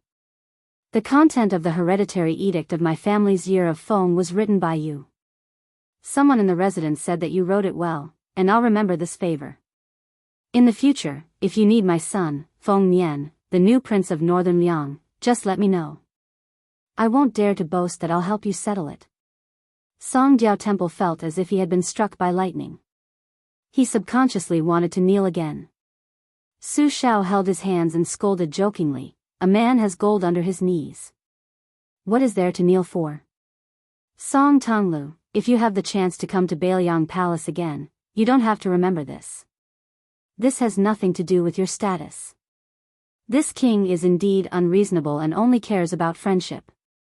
Songjiao Temple gritted his teeth and said with a trembling voice, "In the future, Song Tonglu will definitely do what I have to do. However, I won't say too much about unnecessary matters." Song Tonglu will only remember these words in his heart and pretend that the Grand General did not mention them. Su Shao nodded, "This king will not see you out." Songjiao Temple's scholar bowed with his hands clasped in front and turned to leave. Su Shao slowly walked back to the main hall. He saw that Su Fengnian had finished unpacking his luggage and was pinching the sleeve of a python garment. He was muttering to himself, "It looks pleasing to the eye and feels quite comfortable. When the flying sword leaves the sleeve, you have to be careful. If you cut it, who will sew it up?" Su Shao joked, "Are you afraid that you won't be able to find someone to sew it up? There are 2 groups of refugees from the spring and autumn period that are heading north. I have intercepted many of them." The head of the Bailiang Weaving Bureau was the one who made clothes for the southern Tang imperial family. However, this time, the specific task of sewing your royal robe was given to a few clever and skillful women. That person is just drawing the pattern. He is old and his eyesight is not very good. He is afraid that he will be beheaded at the wrong time. Su Fengnian furrowed his brows and said, "Your python robe is not good?" Su Shao laughed angrily, "How can a new king wear old clothes? Our Su family is not that poor." Su Fengnian put down the python robe in his hands and hesitated before saying, "I originally wanted to go to the northwest and capture the 100,000 refugees. Since I am going to the capital to observe the ceremony, I will put it aside and go to Great Peace City first." Su Shao asked, "When do we move? How many cavalry do we need?" Su Fengnian laughed, "Tomorrow." "What cavalry? I am not a vassal king. I don't need to pay attention to ostentation when I go to the capital. Besides, if someone like the king of Yen brings 1,000 cavalry, Han Jiaoxi will probably have to hide his head and tail. This time, I will open the door to the thief and let the cat kill to its heart's content." Su Shao nodded and said, "Apart from your own arrangements, I will also secretly hand Yin and Chou over to you." Su Fengnian asked, "Then what about you? What if Han Jiaoxi doesn't kill me but you?" Su Shao laughed and asked, "Do you know why the sword god Li Chungang was suppressed in the Tide Listening Hall for 20 years? Do you know who cut off one of his arms when he left the mountain on the dragon tiger demon slaying platform?"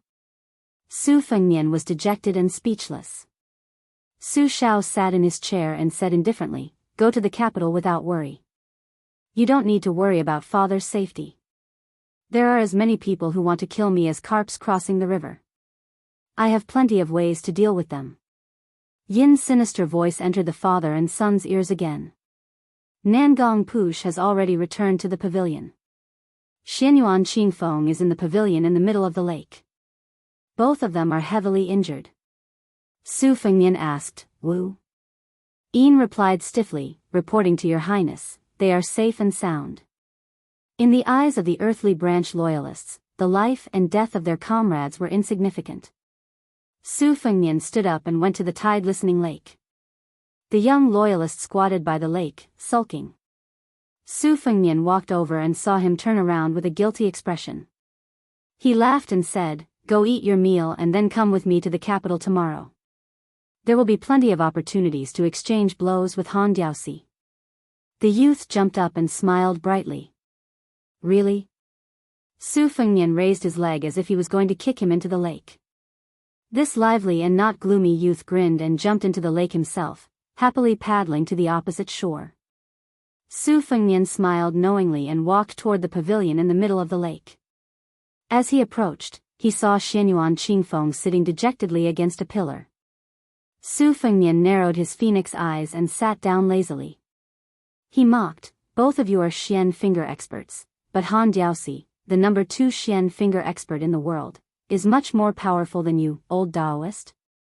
Xianyuan Qingfeng said sternly, "Wait until I reach heavenly phenomenon." Chapter 708. Su Fengnian said softly, "Have you forgotten that Han Diaoxi is best at killing heavenly phenomenon cultivators with his finger? That's why there's the saying that those below earth immortals are invincible. Don't feel aggrieved. When it comes to martial arts realms, comparisons are odious. There will always be a higher mountain. I know you want to become someone like Wang Xianji, but before that, you still have to relax. There are many things that can't be rushed. There are 800 unorthodox paths and 3,000 heretical paths. You've chosen an extremely steep and narrow path, so you have to cherish your life even more. As for me, I've briefly entered pseudo-heavenly phenomenon. It can be considered a fleeting moment, but there's one thing I can tell you. Once you ascend, you might become the first heavenly phenomenon cultivator in 300 years to be struck by heavenly tribulation.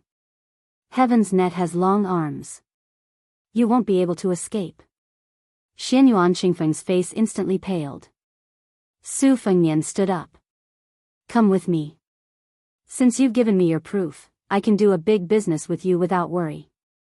What I'm giving you is priceless. Even if you give yourself to me, I don't think you'll lose out." For the first time, Xianyuan Qingfeng didn't retort. She quietly followed behind Su Fengnian. It seemed that her failure to encircle and annihilate Han Diaoxi had caused her arrogant and lawless character to settle down. Su Fengnian pushed open the door and entered the tide-listening pavilion. He brought Xianyuan Qingfeng directly to the 8th floor. The red robe appeared in the corridor, displaying Xidagarba's compassion. Su Fengnian smiled. "Don't force yourself and enter. You'll lose your cultivation for nothing." The door opened and closed. Xianyuan Qingfeng saw an unforgettable scene. 9 imperial jade seals of different sizes. They hovered in the air. They hovered in the same position as the 9 kingdoms of spring and autumn. Su Fengnian stood still with his hands clasped behind his back. Calmly, he said, "Later Sui, West Chu, Southern Tang, Western Shu, Northern Han, and Great Wei." After the fall of these 6 countries, the names of the countries recorded in the history books were all destroyed by Su Shao. In order to commend Su Shao for his military exploits, the Liang imperial court bestowed 5 imperial jade seals to the Su family except for the missing West Chu emperor's seal. Back then, the Chu was regarded as the orthodox of the Central Plains largely because it had been passed down from the Emperor Qin's seal of destiny. Later on, it was separated by the spring and autumn period. Various countries had copied it or simply reprinted it. There were all kinds of names for it, such as seal and treasure. Of the 9 pieces you see, 3 of them are imitations made to make up the number 9. The tide-listening pavilion has 9 floors for a reason. I know what you want to ask. Since the imperial court only bestowed 5 and imitated 3, where did the last one come from? We're in the same boat, so there's no harm in telling you. Beiliang Palace secretly hid the little princess who carried West Chu's fate. Do you see that smallest imperial jade seal? It's only 4 inches wide, but it's the genuine yellow emperor's Yang seal of the Great Qin. As for the Yin seal, I've entered Emperor Qin's mausoleum in Beimang. However, that person wanted to keep it for himself and was only willing to show me the tip of the iceberg. I only wanted to save my life and escape, so I didn't have time to look into it. My younger brother, Huang Manor, won't be able to enter heavenly phenomenon for the rest of his life. Hong Shixiang abducted my older sister, and in order to return the favor, he severed the fate of the 5 nations. Bailiang didn't have a single bit of it on the surface, but it split into 3 portions and flowed into Liyang and West Chu's pillars of fate. Su Fengnian ignored Xianyuan Qingfeng's dumbstruck expression and pointed at West Chu's national seal. It was completely colorless before and looked no different from ordinary jade. However, after the bull-riding flying sword severed the fate, it shone brightly. Apart from the fact that it still can't compare to the Liyang imitations, it's already far more brilliant than the 7 imperial seals. This talisman formation is an item that steals the fate of the world. Qiao Chongqing is already preparing to revive his nation, and I estimate that he'll take back West Chu's national seal in a few years. Rather than letting him take it away for nothing, I'd rather sell it to you. You can carry it with you for the next 2 years and slowly absorb it. When you reach heavenly phenomenon in the future, you can use it to resist the heavenly tribulation. Although the fate of the imperial seal is only 100th or 1,000th of that of a dynasty, if you monopolize it, I estimate that you won't become the shortest-lived heavenly phenomenon expert in the world. Xianyuan Qingfeng asked in a low voice, then what about your little brother that my father said could only reach the finger-profound realm? Su Fengnian's lips twitched. At least you still have some conscience. One less great Qin Yang seal, which is bound to be lost, but there are still 8 remaining. Moreover, I'll never let my Huang Manor enter heavenly phenomenon in this lifetime. This talisman formation is just a precautionary measure. Besides, Huang Manor is different from you. Even if this talisman formation is beneficial to him, it's only a temporary solution. In the end, whether it's your current finger-profound realm or your future heavenly phenomenon realm, it's like a child's play in front of Huang Manor. Xianyuan Qingfeng said calmly, but I won't stop at heavenly phenomenon. Su Fengnian dismissed it with a smile. He stepped forward stealthily and reached out a hand to grab the West Chu imperial seal. Like a python drawing water, as the imperial seal was pulled toward Su Fengnian's hand, a series of mysterious ripples visible to the naked eye appeared in the air. The other 8 imperial seals trembled incessantly. When Su Fengnian grabbed the imperial seal, the ripples on the surface of the water gradually became as calm as a mirror. Su Fengnian turned around and handed the imperial seal to Xianyuan Qingfeng. Her expression changed drastically, and her entire hand turned from red to purple. Su Fengnian gloated. Hot. Don't let go. Xianyuan Qingfeng endured the stabbing pain in her heart and said angrily, why doesn't it feel strange in your hand? Su Fengnian said self-deprecatingly, there's no pitiful wretch in the world who has more luck than me. If I, as the eldest son of Su Shao, wanted to hold this West Chu imperial seal before the Iron Gate Pass intercepted and killed Zhao Kai, I'm afraid I'd have to break one of my arms if I wanted to live. Xianyuan Qingfeng almost fainted from the pain, but not only was she unmoved, she even tightened her grip on the imperial seal. Su Fengnian sighed inwardly. What an unreasonable crazy woman. He said, half of your life is yours, and the other half is mine. Do you agree? Xianyuan Qingfeng said straightforwardly, yes, but it'll only count if I survive after I enter heavenly phenomenon. Su Fengnian smiled helplessly. Would it kill you to lose out a little? Xianyuan Qingfeng snorted coldly, but there was an inexplicable smile in her eyes. Su Fengnian walked to the door. Go downstairs yourself later. Xianyuan Qingfeng simply drifted out as soon as she stepped out of the door. Su Fengnian shook his head and closed the door. After going downstairs, he easily found White Fox in the outer corridor, who was in a daze. Su Fengnian comforted her. Hey, hey, hey. It's not shameful that you can't beat Han Diaosi, who's number 10 in the world. It just means you haven't entered the top 10 yet. White Fox, who was hanging from her waist, didn't say anything. She turned around and walked into the building. Su Fengnian asked, I'm going to the capital tomorrow. Han Diaosi will most likely come after me. Are you interested? White Fox stopped in her tracks. Are you that afraid of death? Su Fengnian muttered, you're so heartless. White Fox turned around and smiled. Don't worry. My state of mind won't be affected and stagnant because I can't kill Han Diaosi. I'm the same as your Bailiang cavalry. We're on the path of fighting to support ourselves. There will be a few big defeats in the future. It's fine as long as I don't die. Su Fengnian didn't give up and asked again, You're really not going to the capital? White Fox said playfully, Why? Do you think you'll lose face if you don't bring me, the #1 beauty in the world, with so many beauties in the capital? Murderous intent, murderous intent. Su Fengnian, whose crooked intentions were exposed, fled downstairs in a panic. White Fox didn't chase after him.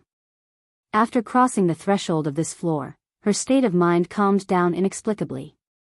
She said sadly, I didn't expect this place to become my home. Where should I die in the future? The afterglow faded and the twilight gradually deepened. Su Fengnian unknowingly came to the lakeside cottage among the reeds. He didn't look for Pei Nanwei, who lived here alone. Instead, he walked along a dirt path that led to the tide-listening lake. Perhaps it was because she had stepped on it so many times that it was flat and soft. The autumn reeds that were taller than a man gradually turned frosty white. The wind blew like fluffy snow. A wooden ferry that was dozens of feet long was built beside the lake. Su Fengnian took off his shoes and socks and put them aside. He lay back and closed his eyes to rest. After an unknown period of time, he heard a faint sound. The barefoot woman sat down beside him with her arms around her knees. After a long silence, she finally said, Now I'm happy. You're worse off than me. It's karma. Su Fengnian didn't open his eyes. He said softly, Reed ropes made from reeds can be used to hang and ward off evil spirits. Spring reeds can be used to make flute membranes. Whether it's to ward off evil spirits or flute membranes, the reeds are not for you to make scarecrows to curse me. Pei Nanwei rested her chin on her knees. A cool breeze brushed her face. She said softly, According to the laws of the vassal states, this year the vassal king is going to the capital to meet the emperor. Are you going? If you're going, take me with you. I've never been to Great Peace City in my life. I want to take a look. After that, I'm willing to die of old age here. Su Fengnian stood up. He broke off a reed and sat on the edge of the wooden bridge. I'm going to the capital, but I'm not taking you with me. Pei Nanwei said calmly, Fine. Then I'll continue to make scarecrows to curse you to die a horrible death. Su Fengnian turned his head and said, Do you believe that I'll slap you into the water with one slap? Pei Nanwei shook her head. Su Fengnian turned his head and ignored this woman who had always been muddle-headed. Pei Nanwei sat next to him and then lightly kicked his foot. Take me with you. I only have one unfulfilled wish in my life. I can be your servant girl. Su Fengnian firmly said, No. Not only will I serve you tea and call you grandpa, but I'll also massage your shoulders and call you Gongzi. I don't care.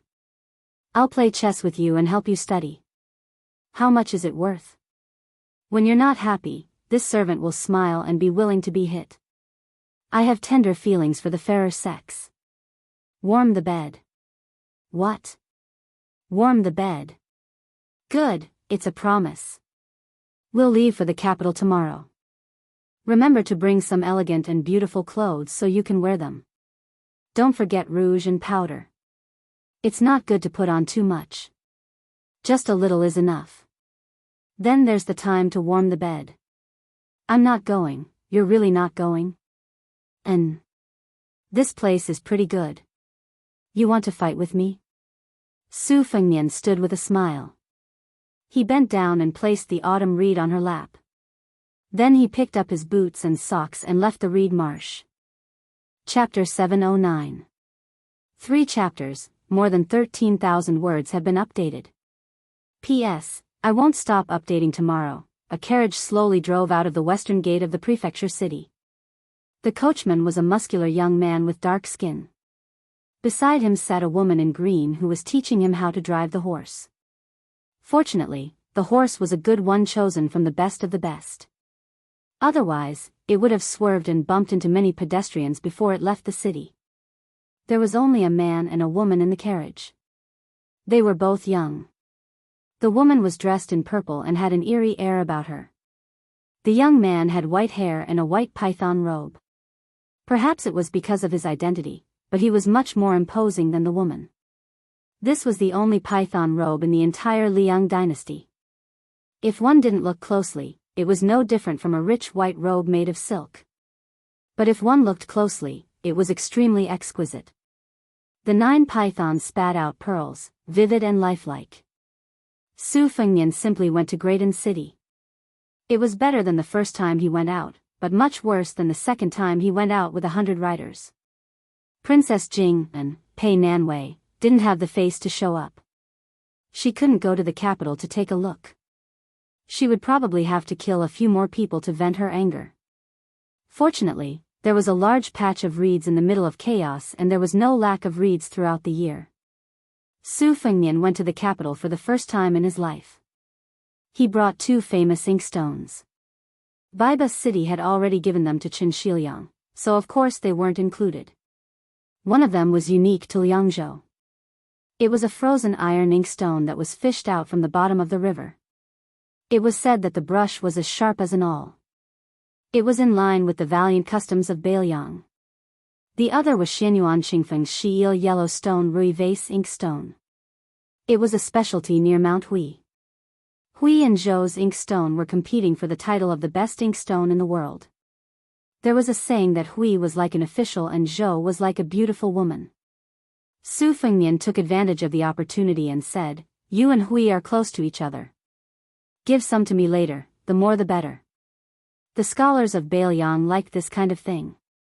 They were very willing to spend a lot of money for this. In Beilyang, other than salt and iron, we don't have any other means to make a profit. If you give me those secret manuals, I can't just set up a stall and sell each book for a few thousand taels of silver.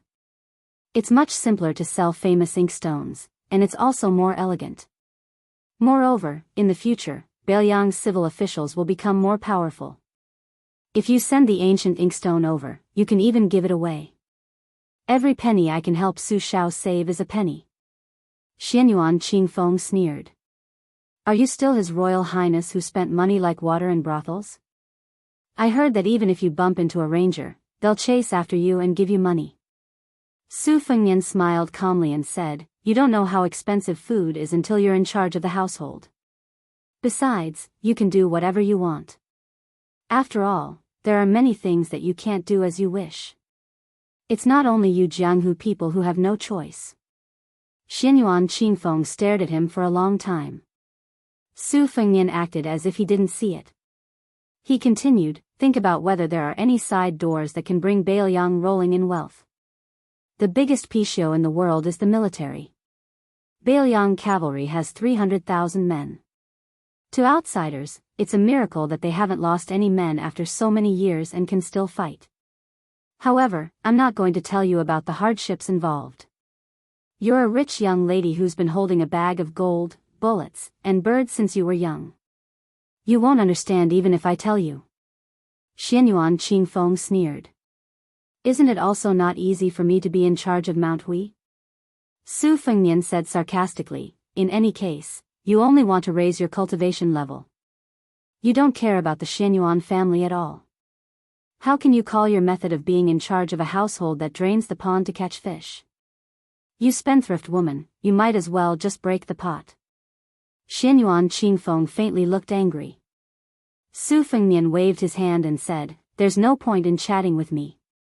Think about serious matters. I'm not joking about making money." Xianyuan Qingfeng sneered but didn't say anything. After a while, Su Fengnian frowned and asked, "You farted?" Xianyuan Qingfeng was furious, and his killing intent overflowed and filled the entire carriage. Su Fengnian held his belly and laughed. "I'm just teasing you. It's very fun." Xianyuan Qingfeng restrained his killing intent and said stiffly, "I should have killed you in the lantern market back then and ended everything." Su Fengnian rested his chin on one hand and stared at this woman who had become friends after a fight. His smile was intoxicating. Xianyuan Qingfeng turned her head away and meditated quietly. Her uncommon martial path seemed like a shortcut, but it was actually a complicated path. One had to know that her memory wasn't inferior to Su Fengnian's. She had browsed through the books in the Great Bull Gang library since she was young. She also had Xianyuan Jingsheng, who had entered the Saint Realm earlier than Chao Changqing, left behind detailed insights. When it came to opportunities, everyone had their own fortune. Wooden Sword Wenhua was like this when he met Huang Sanjia, and so was Yuan Tingshan, who became more courageous with every setback. As for those peak figures who had been famous for a long time, there was no exception. Su Fengnian suddenly said, "If you happen to fancy a suitable man one day, remember to invite me to your wedding." Xianyuan Qingfeng sneered and said, "One more thing, and I'll pull out your thing and let you become a eunuch in the palace." Su Fengnian rolled his eyes and said, "With your morals, don't even think about getting married in this lifetime." 1,000 elite cavalry headed north from the southern border of the dynasty. Chapter 710. In the middle of the cavalry, there was a luxurious carriage. Purple smoke rose from the incense burner in the carriage. A middle-aged elegant man with a red sandalwood flower hairpin in his hair was gently patting the refreshing fragrance of the dragon saliva. He looked at the smoke swirling around his palm and enjoyed it. Occasionally, he would write in the air and murmur to himself. Logically speaking, there were 1,000 king's cavalrymen outside the carriage. He should be the king of Yanji, Zhao Bing, since he occupied the carriage alone. Hearing a rider knocking on the outer wall of the carriage for more than 10 times, the scholar-like handsome man lazily lifted the curtain. The strong man outside was dressed in casual clothes. He smiled and asked, "Nalan, are you sure you don't want to try riding a horse?" Seeing that the king of Yanji was about to put down the curtain, the rough-looking rider said helplessly, Okay, I'll call you Yussi, okay? You really need to exercise your body. It's always right. The scholar smiled and said, "There are many ways to maintain one's health. There are hundreds of ways to maintain one's health." The rider felt a headache. "I'm afraid of you. You sit in your carriage, and I ride my horse. Well, water doesn't interfere with river water." The scholar smiled and said, "Come up and sit. I'm just in the mood. I'll read the Gin Fu Jing for you." The rider pretended to be angry. "Are you the king of Yanji or am I the king of Yanji?" The scholar still smiled faintly. "There are 10 accidents in the world. When people see that there is nothing in front of them, they are relieved. If you want to get on the carriage, I'll tell you about the accidents of this trip to the capital." The rider snorted coldly. "This time I won't fulfill your wish." The gentleman who was called Nalan and then changed to Yussi smiled and put down the curtain. The rider sighed heavily and obediently got on the carriage. The rider, king of Yanji, Zhao Bing. The scholar was the dynasty's most famous strategist, Nalan Uci. King of Guangling, Zhao Yi, took 800 cavalry to the north of the capital. Before leaving, he made a special trip to say goodbye to the administrator, Sun Shiji. As a result, he was given a big cold shoulder. There were more than 10 carriages in this cavalry group, and the 2 largest carriages belonged to the vassal prince, Zhao Yi's son, Zhao Yuang, whose weight added up to 700 caddies of meat. The road that had long since been cleared of passers-by was spacious and quiet. The carriages traveled side by side. Crown Prince Zhao Yuang, who was as fat as a pig, pulled open the curtain and shouted, "Father, isn't that old son too arrogant? Not even giving you face? Are you trying to rebel?" Inside the carriage, Prince Guangling was like a small mountain. The 2 beautiful maids could only sit on his thighs. Zhao Yi threw a glance at one of the beauties. She smiled charmingly and lifted the curtain. Only then did Zhao Yi say lazily, "Piao, thank you for your auspicious words. It would be better if the Grand Preceptor rebelled." The chief strategist of the spring snow building rolled his eyes. Beside him was a famous general of the dynasty, Lu Sheng, who was riding a red horse, looking majestic and heroic. The 2 formed a sharp contrast. The strategist with 2 tufts of goatee lifted his sore buttocks and rode closer to Lu Sheng, who would be the 9th general after entering the capital.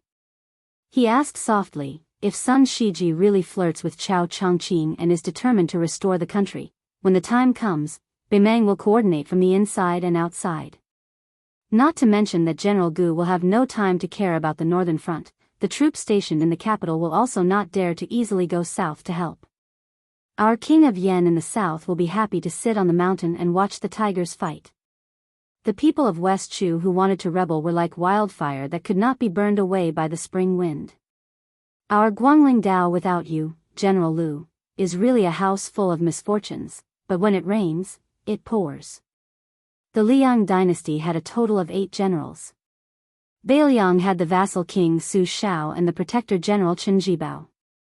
In the imperial court, there was the minister of war Gu Jiantang and the old general Gong Sun Yongla who had dominated the Liangliao Pass all his life. The other 4 were also old generals who had outstanding military achievements in the spring and autumn period. However, these 4 mostly retired and returned to their fields. Only one of them entered the Ministry of Revenue, which had nothing to do with them. Lu Xingxiang was about to leave the Guangling Dao and be promoted to Assistant Minister of the Ministry of War. He would be on the same level as the Tangxi sword immortal of the Lu family in Gangnam-do. During the spring and autumn period, there were many exciting battles, such as the battle at the Imperial Concubine's Grave, the bitter battle at the Western Wall, the 10-year-long battle at Xiangfan City, and General Gu Jintang's invasion of Xiongzhou. However, the 2 battles that were praised by the militarists as the most agile were Chu Lushan's opening of Shu and Lu Xingxiang's invasion of Dongyue on a snowy night. Lu Xingxiang was one of the few famous generals in the world. Without a doubt, he went to the capital to enter the Ministry of War that Gu Jiantang had gradually left. It was more natural than Lu Baijie who had no achievements. Lu Xingxiang laughed coldly, if Sun Shiji dares to rebel, I dare to kill him myself. The advisor with the goatee who was known as the Lord of the Spring Snow Building laughed. The king of Jiaodong, Zhao Sui, led 500 cavalrymen down south. He was the only vassal king who went down south to meet the emperor. Zhao Sui's face was dry and solemn. He sat in a simple carriage and was deeply worried. His son, Zhao Yi, blended into the cavalrymen and was exactly the same as the ordinary cavalryman. Because of his good relationship with Su Shao in the early years, he had been troubled by him for so many years. That year, he fell into a trap set up by the capital. More than 30 of his elite subordinates were demoted or sent away. People's hearts were shaken and their vitality was greatly damaged. They had not recovered yet. Zhao Sui put down a military book in his hand and smiled bitterly. Lame Su will definitely not be willing to come. I don't know if the notorious nephew has the courage. 300 cavalrymen set off from Xiangfan City. It was the same as the relationship between the king of Yen and Nalin Yusi. The one who rode the carriage was not the king of Jing'an, Zhao Sun, but the blind advisor. Zhao Sun felt refreshed. With Lu Su's strategy, the Song family, which was supposed to dominate the literary world for 3 generations, collapsed like a paper tiger. This old man Song vomited blood on the sickbed and died of anger. The king of Huainan, Zhao Ying, who was recognized as the most cowardly person in the dynasty, only brought a few dozen cavalrymen to the capital. He was drunk in the carriage. Looking at the many jars of wine at his feet, he was probably drunk more than sober. When he was sleeping, a lone cavalryman brushed past his pitiful cavalryman. It was the white-clothes plum wine of Shishu. Chapter 7:11. Wen Hua, who was still carrying a wooden sword, felt aggrieved the entire way. With great difficulty, he finally managed to escape from northern Mang to Liang's borders. Originally, he wanted to make a trip to northern Liang first and present the entire set of erotic paintings that he had painstakingly bought to little Nian. In the end, old man Huang refused, saying that he wanted to send him on his way.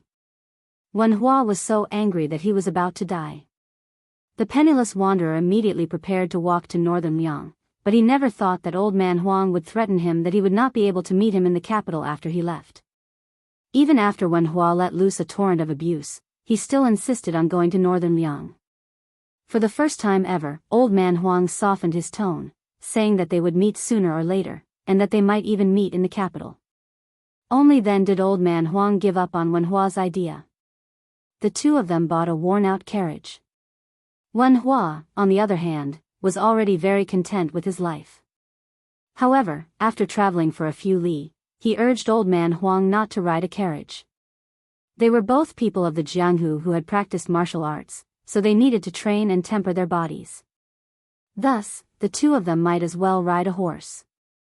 How could old man Huang not know that this brat wanted to ride a horse alone to show off his wealth, so that he could show off his meager prestige? In truth, he did not agree at first, but later on, he could not stand Wen Hua's nagging and had no choice but to fork out money to buy him a mule. Even until now, the wanderer, who was so useless that he only had a wooden sword, did not pay attention to particular things. Riding a mule like a fine horse, he was still very proud of himself. With the mule under his buttocks, Wen Hua, who has the world in his hands, asked with a mischievous grin, "When we arrive at the capital, who should I find to compete with? Let me say this first, when I fought in the arena to steal a bride and was beaten down, Xiaoyan would carry me away. When the time comes, don't leave me to die." Old man Huang, who was driving the horse, said indifferently, "Dongyue's sword pools by Jiangshan." Wen Hua gasped and laughed mischievously. "Dongyue's sword pool? I've heard that they're extremely powerful. Can you change to another one? It's not that I'm afraid of them, but when experts exchange blows, they should at least let me warm up first, right?" Old man Huang sneered. "Sure, Qi Jiajia." Wen Hua asked cautiously, "What do you do? Among the 18 martial arts, which one do you practice?" Old man Huang said unhappily, "The number 1 swordsman in the capital." Wen Hua smiled apologetically. "Old man Huang, didn't I ask you to find an expert who's slightly inferior? His reputation is so great, it's not suitable." Old man Huang asked, "Find someone with a smaller reputation?" Wen Hua shamelessly nodded with all his might. "Let's do it slowly, step by step. You won't become a fatty in one bite, right?" Old man Huang nodded. "Then find a woman called Suehua, the maid of a swordsman. Is that okay?" Wen Hua really did not have the face to say no. After pondering for a while, he felt that a maid could not be that fierce. He patted his chest and said heroically, "Sure, why not? If you're a man, you can't say no." Old man Huang glanced at him. Wen Hua was enraged. He said angrily, "I'm just a fledgling who hasn't tasted meat, so what? Why don't you find me a woman with a thin waist, a bun, and a big butt?" Old man Huang said calmly, "Okay, I'll find you one." Wen Hua asked probingly, "You're not bluffing me? Don't paint a picture on paper. At that time, I'll hate you for the rest of my life." Old man Huang simply couldn't be bothered to speak. Wen Hua was amused for a moment, and then he asked with slight melancholy, "Old man Huang, what realm am I at exactly? You only taught me 2 moves, and I started practicing the sword late. Can I really defeat others? Tell me if I'm at the 3rd rank or not." Old man Huang chuckled. "3rd rank?" When Wen Hua heard the word chuckle, he instantly shuddered. Besides feeling lingering fear, he slightly missed the young woman who was unable to leave the small tea house for some unknown reason. Her temper was slightly bad, but she didn't speak much. For a woman, this was not easy. Wen Hua didn't think too much about her, and he asked carefully, "Then you should at least be at the 4th rank, right?" Old man Huang said impatiently, "Why do you care about all this? If you encounter an enemy, just strike once. If the first strike doesn't work, strike a second strike. If you can't beat them, then scram." Wen Hua made a habitual action of touching his crotch, and he sighed. "Motherfucker, I chatted with little Nian for half a day before I came up with a few domineering titles like the number 1 sword in the Central Plains. Looks like when the time comes, even if I become famous in the capital, I'll definitely be called 2 swordsman." Old man Huang smiled and asked, "2 swordsman doesn't sound good? Then how about 2 swordsman?" "2 swordsman is fine too." Wen Hua fumed with anger and cursed. "2 swordsman Hua your ass." Old man Huang sighed. 2 strikes aren't enough. There are many. If Li Chungang hadn't been delayed by the 2-sleeved azure snake all those years ago, he would have entered the great realm of sword immortals that opened the gates of heaven with a single strike. How would he have been in such a miserable state later on? Now that Dong Tai has headed to the Eastern Sea, isn't it because he wants to return 10,000 swords to one? Wen Hua was displeased when he heard this. Old man Huang, it's really unkind of you to point fingers at these two old and new sword gods like this. The old man smiled lightheartedly and paid no attention to him. He glanced at the carefree wanderer who was new to the world. 2 strikes to 1 strike, that's the difference between heaven and man. Kid, can you really pass that hurdle I've set up for you? When the time comes, will you choose to be a sword immortal of the land, or will you choose to be a pipe dream? The late Emperor Li Yang had once said that all outstanding talents would enter his trap. Chapter 712. Outside the east wall of the palace, the area where the 6 ministries and other government offices were located was known by the people of the capital as Zhao family's garden. Every morning and evening, the officials of the capital would enter and leave the government offices, and the carriages and horses would carry carts big and small that had jumped through 1 or more dragon gates. The fact that the Hanlin Academy could occupy an area in Zhao family's garden, where even 1,000 gold couldn't buy an inch of land, and had connections between the 6 ministries, showed how noble and extraordinary the Huang men were. The Grand Secretary Zhang Julu came from this place, and had been unknown for a whole 20 years before he gained the upper hand. This made the 40 or so Huang men very confident. Moreover, Jean Lanting came from this place, which had produced many famous officials, and became a close official of the emperor, which made people envious.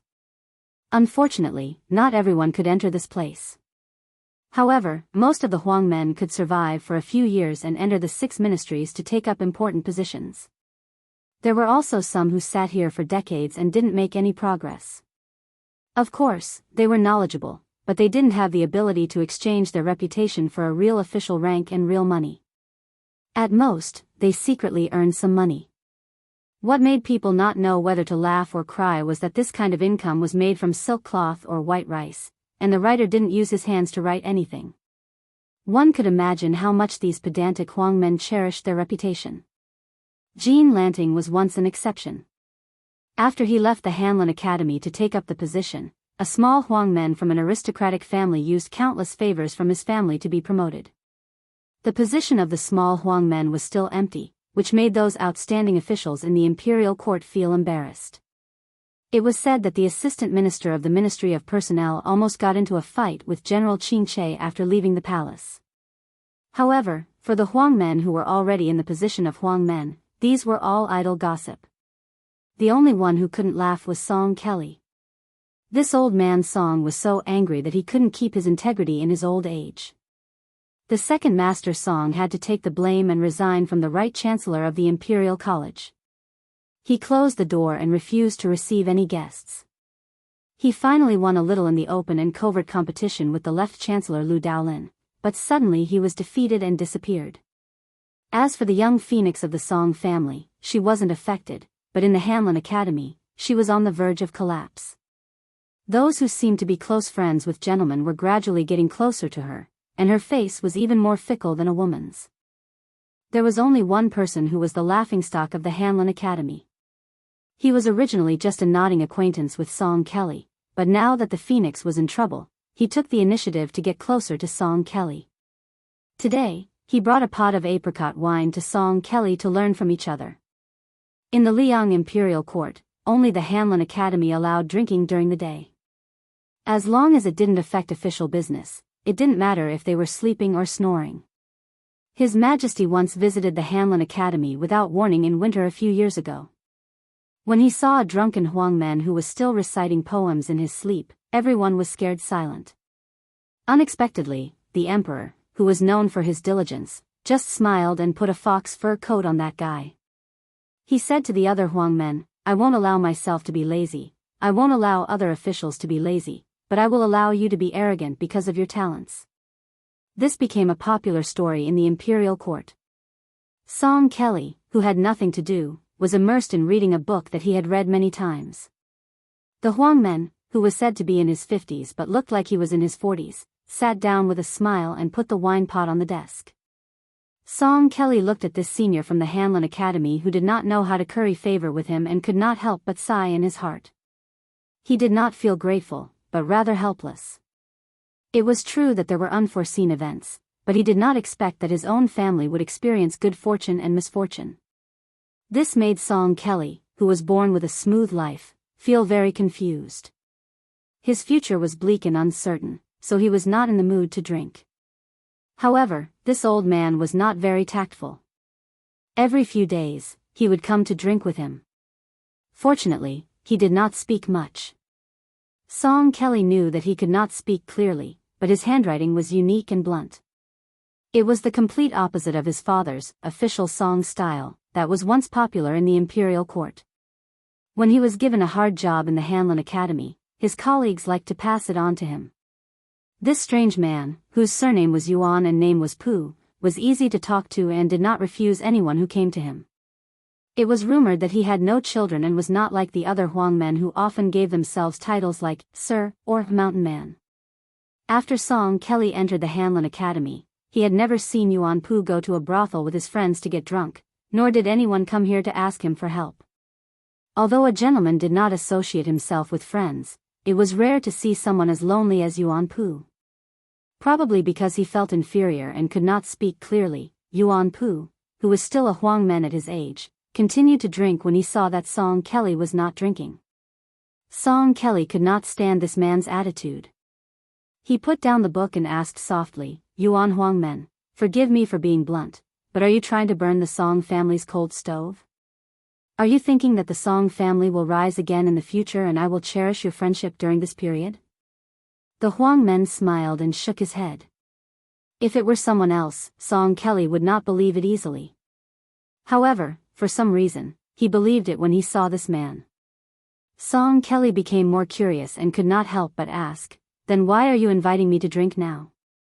The silent Yuan Pu picked up his brush and laid out the paper. He did not write too much, but he wrote quickly and slowly. After he finished writing, he put down his brush and turned the paper around. Song Kelly glanced at him and said, an ordinary man is brave and impolite, and a scholar is brave and immoral, and a country is in chaos. A gentleman's courage does not lie in winning against others, but in winning against himself. Song Kelly said bitterly, are you saying that I am weak? But my words carry little weight. How can I turn the tide? His Majesty is furious. Not only did my father refuse guests, but he also kept his mouth shut at home. What can I do? The Huang men, who did not look old but was actually quite old, picked up his brush again and turned the white paper back to write another sentence. There are 3 things that a gentleman does not care about. He does not care about his family, he does not care about his family, he does not care about his country, he does not care about his country. Song Kelly thought for a while and still shook his head. Confucianism cultivates one's family and rules the country. It does not mean that one cannot have both. The Huang men pressed the paper and turned it. Then, he smiled and wrote the words, Confucianism, on the paper. He gently pressed down the pen and erased the word, Confucianism, and added the word, family. Song Kelly nodded and did not refute this. This person then wrote another line of words, public and private, the boundary between human and ghost. Song Kelly was not stupid. He understood immediately, does the Huang men want to say that the word, public, is divided into big and small? But not only do I lack the heart of a small public, I only have selfish motives. The Huang men nodded.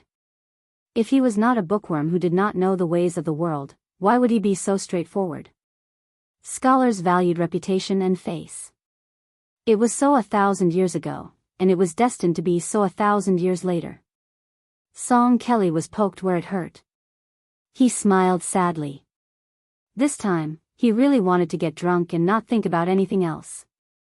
He took the wine pot and poured himself a cup of wine. He raised his head and drank it all. The Huang men patiently wrote a sentence, the human heart is cold, it is not the fault of the world. Then, he pointed the tip of the brush at his head and then at his heart. Song Kelly asked softly, the Huang men's sect taught me to remember and let go of my worries. The Huang men's sect nodded and was about to put down the brush. He thought for a while and slowly wrote the fourth sentence. The fall of all the countries in the world cannot escape from accumulation. The rise of all the countries in the world cannot be separated from the contributions of accumulation. Thank you for teaching me, Mr. Yuan. Song Kelly will never forget it. Song Kelly stood up and bowed deeply with tears in his eyes. Yuan Pu didn't say anything. He just took a sip of wine, lowered his head, and gently blew on the ink.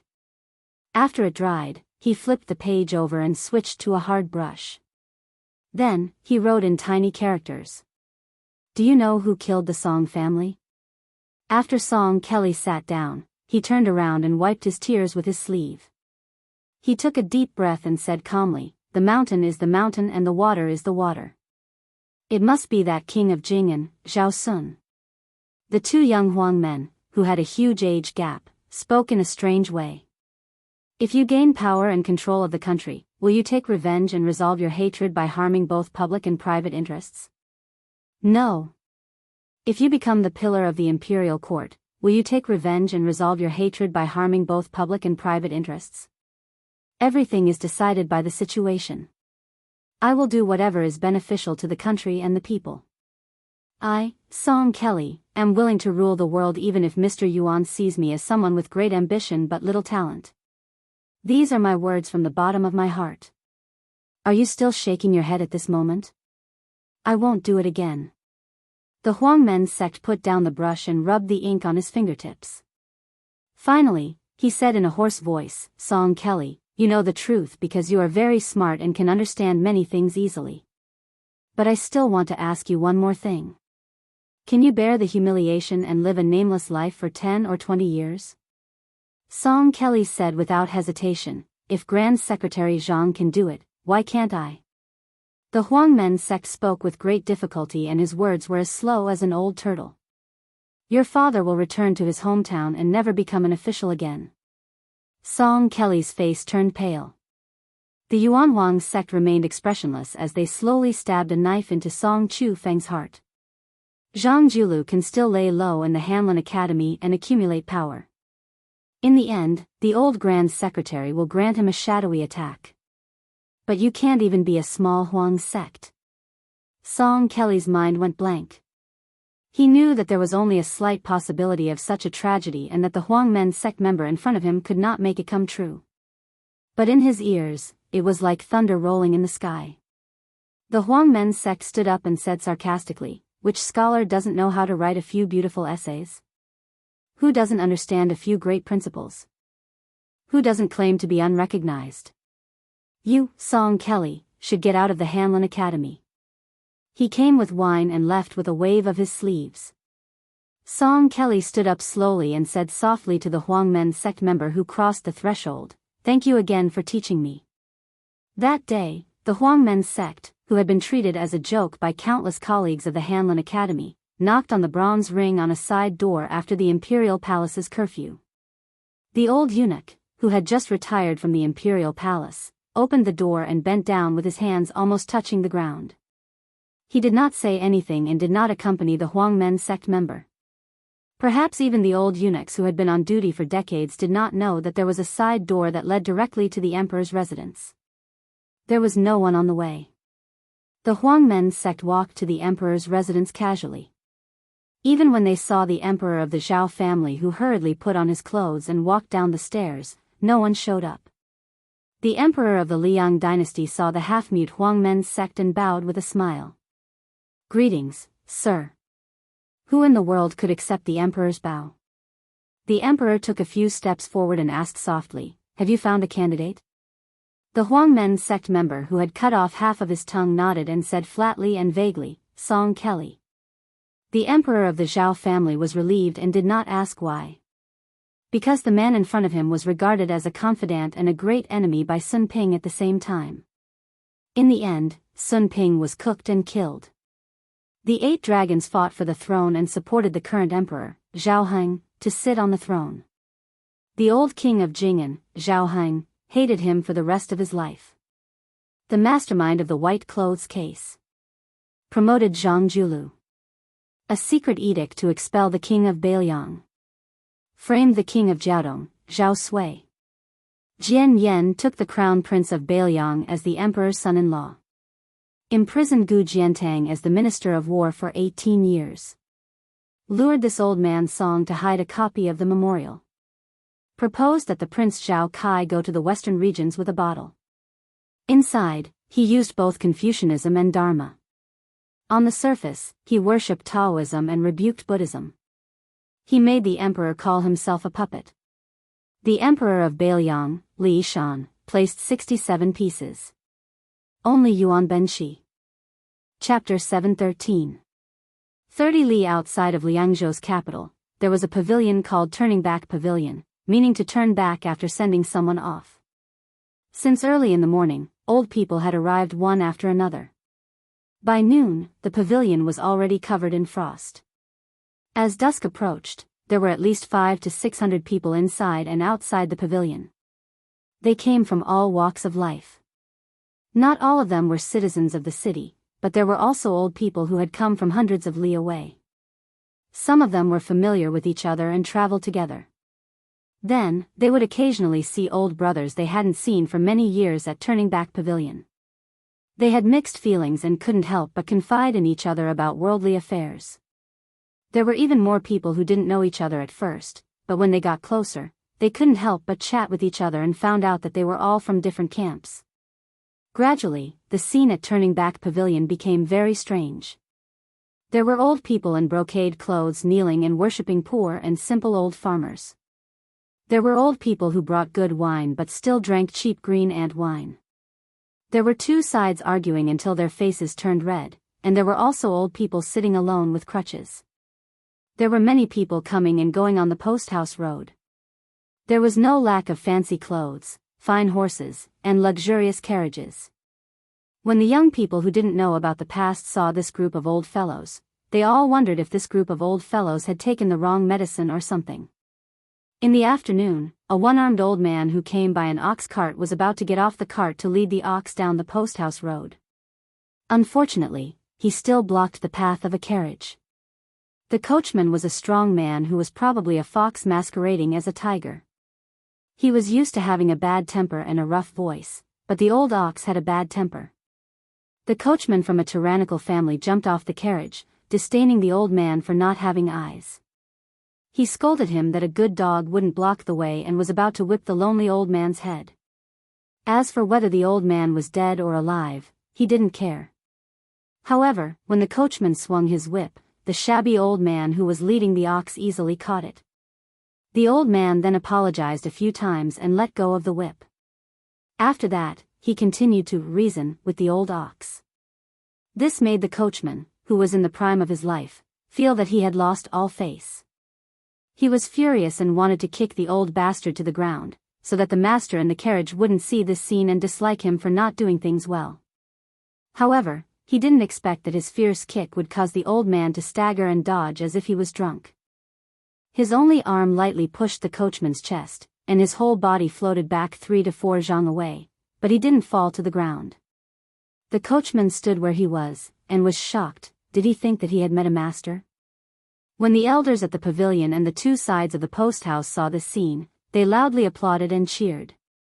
With the coachman being thwarted, the 5 or 6 retainers at the back of the carriage could not bear to watch any longer. Just as they were about to charge, an old man dressed in luxurious Sichuan brocade roared out from outside the pavilion. Almost at the same time, no less than 10 voices sounded out to stop them. These relatively well-dressed elders walked through the crowd and smiled at each other. Afterwards, they cupped their fists and gave a simple greeting.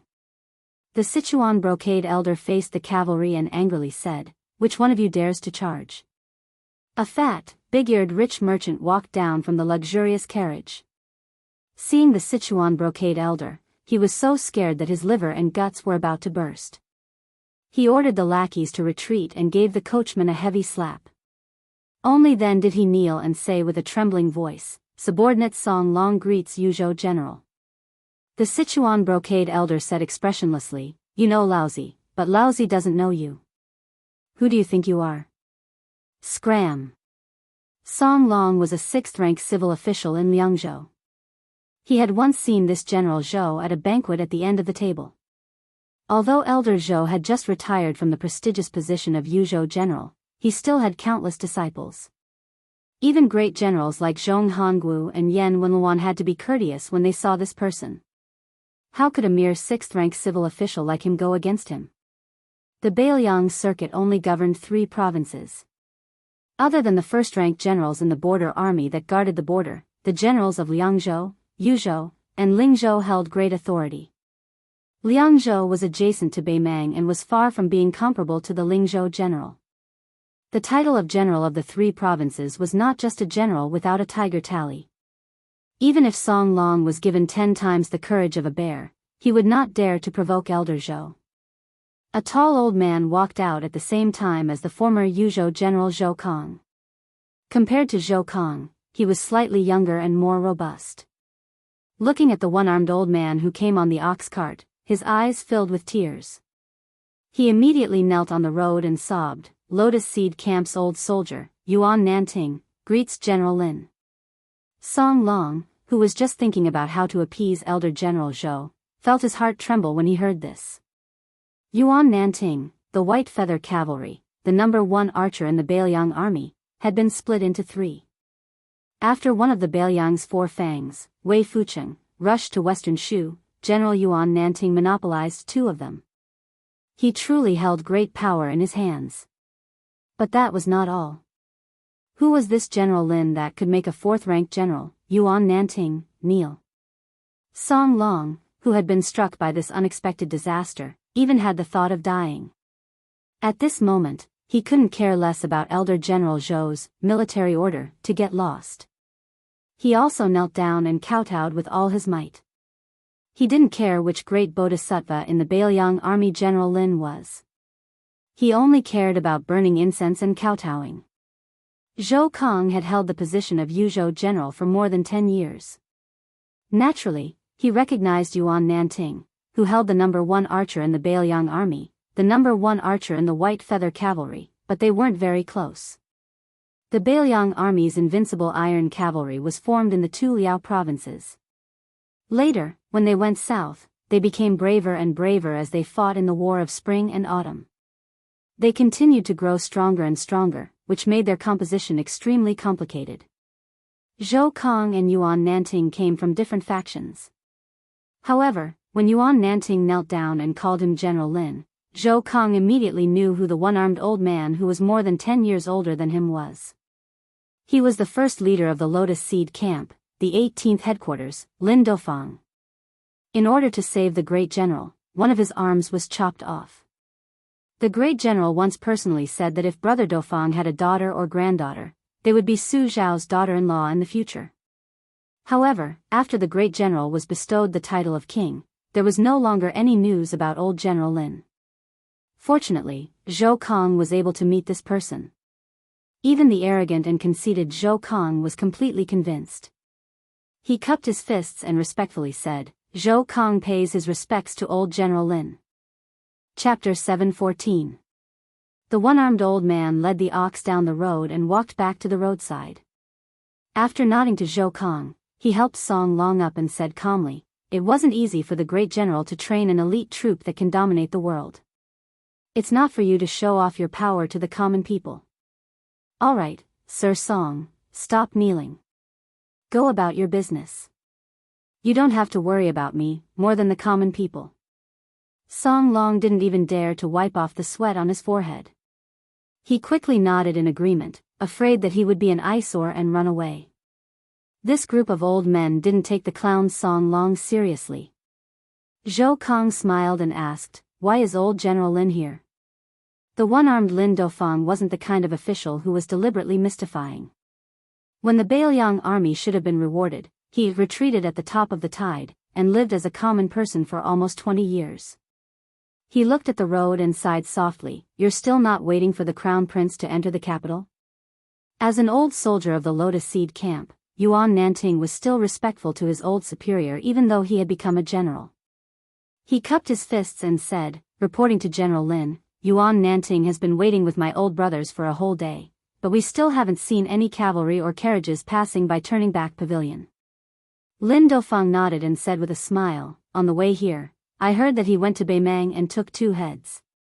Do you believe it?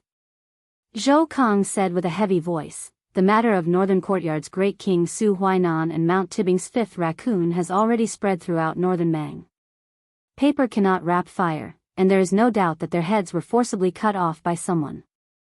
If it is only Su Huainan's death, this Zhou can treat it as the Northern Mang Empress method of cooking the hound after the rabbit has been caught. However, 5th raccoon's sudden death also cannot be explained by internal strife in northern Mang. Now, there's intermittent news that Tao Qianji's death was also caused by the crown prince. There's also news that the Beimang devil Xia Ling was also killed. Later on, the crown prince met Tuoba's youngest son Tuoba Chunsun. One of the 2 famous devils under his command was killed by the crown prince alone. Zhou Kong privately drew a route of the crown prince's trip to Beimang in his mansion. It was completely consistent with the time of death of these formidable characters. It should be true. All these years, we old fellows have really lost our sight. Lin Duofang smiled and said indifferently, regardless of whether these frightening rumors are true or not, I don't really care. This time, I came to Turning Back Pavilion before I died because I heard about the fish dragon camp Su Yongguan. After his leg was broken, a young man who saved him often bought him wine before he died. The young man also promised to carry his coffin after he died. If your highness didn't carry the general's coffin on his behalf, I'm afraid Su Yongguan would never know who that young man was. As for me, I'm stubborn. Anyway, I admit to this matter. I feel that it's not sullen that we followed the general on horseback for decades and then had such a young man take over Bailiang. At that time, I was angry with the general and went to farm. A few years ago, I heard about this young man's absurd behavior and even scolded the general in my mind from afar. I scolded the general for raising such a bastard. Fortunately, I, Lin Duofang, don't have a daughter or granddaughter. Otherwise, wouldn't I regret it? Zhou Kong, Yuan Nanting, and the group of old men around them all laughed knowingly. Lin Duofang also laughed and said, in the end, I regret it even more now. If I had known, I would have married the princess of Southern Tang. She was so beautiful. It's a pity that I was too proud and hesitated and missed the opportunity. Otherwise, I would have a large nest of children and grandchildren now. Yuan Nanting, who was as serious as the god of death in the army, was now like a naughty child. He licked his lips and said, General Lin, you still have such a wonderful thing with the princess of Southern Tang? Tell me about it. Lin Duofang glared at him and Yuan Nanting immediately looked down and showed concern. Lin Duofang slapped his old subordinate's head and scolded, you were quite decent when you were a pawn.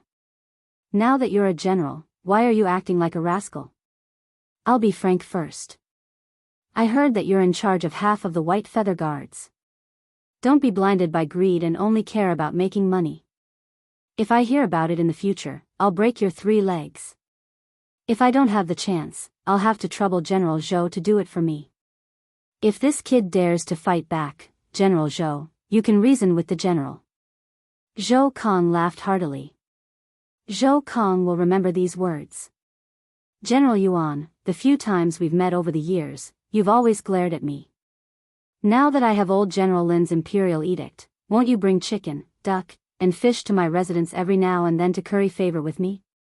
Yuan Nanting went straight to the point, General Zhou, I didn't see eye to eye with you in the past. It's inevitable that the border army and the local army of Yuzhou have some conflicts. It's not that I have a problem with you. To be honest, since I can meet you here today, I've decided that you can be my old brother. It's a pity that you don't continue to be the general of Yuzhou. I'll talk to the general later. If I don't want to be the general of Yuzhou, I can't be the general of Liangzhou.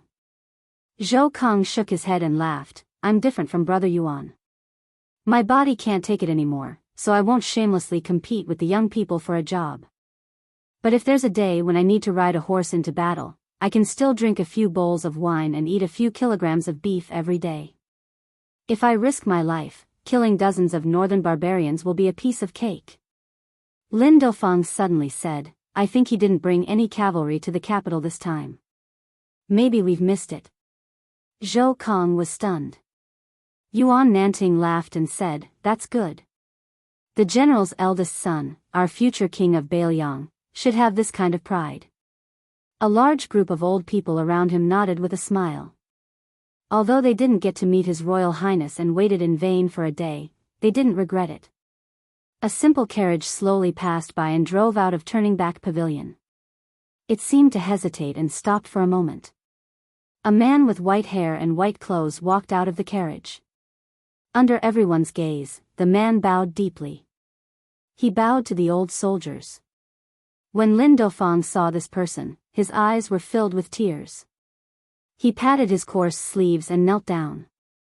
He said loudly, "Lin Dofang of the Lotus Seed Camp respectfully sends His Royal Highness to the capital."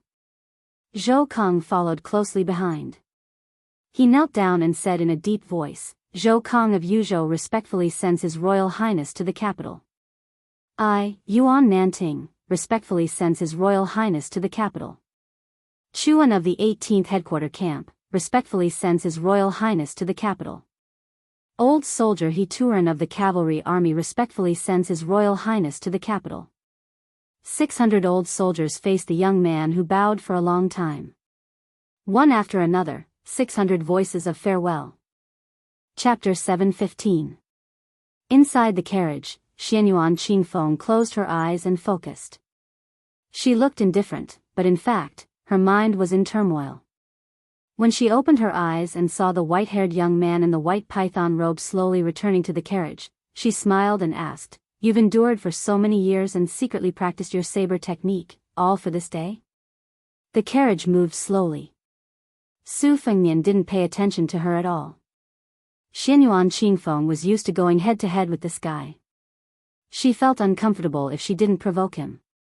She continued to ask, "The people in the capital don't dare to touch the king of Biyao. Even if you have a firm foothold in Biyao, won't you be drowned in their spit when you go to Tai and city?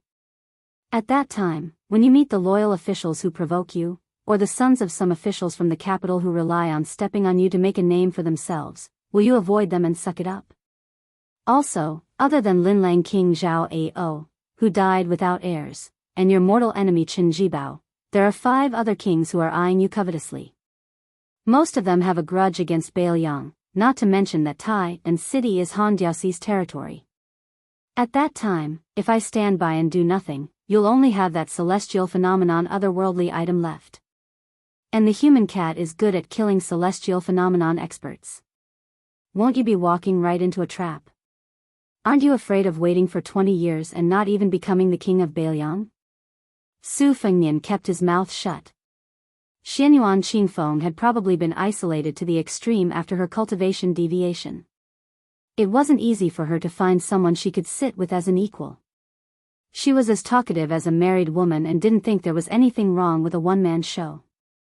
Facing the mirror, she carefully applied yellow flowers and asked with a playful expression, "Who will you marry in the future?" Su Fengnian frowned and said, "Xianyuan Qingfeng, can't you stop for a moment?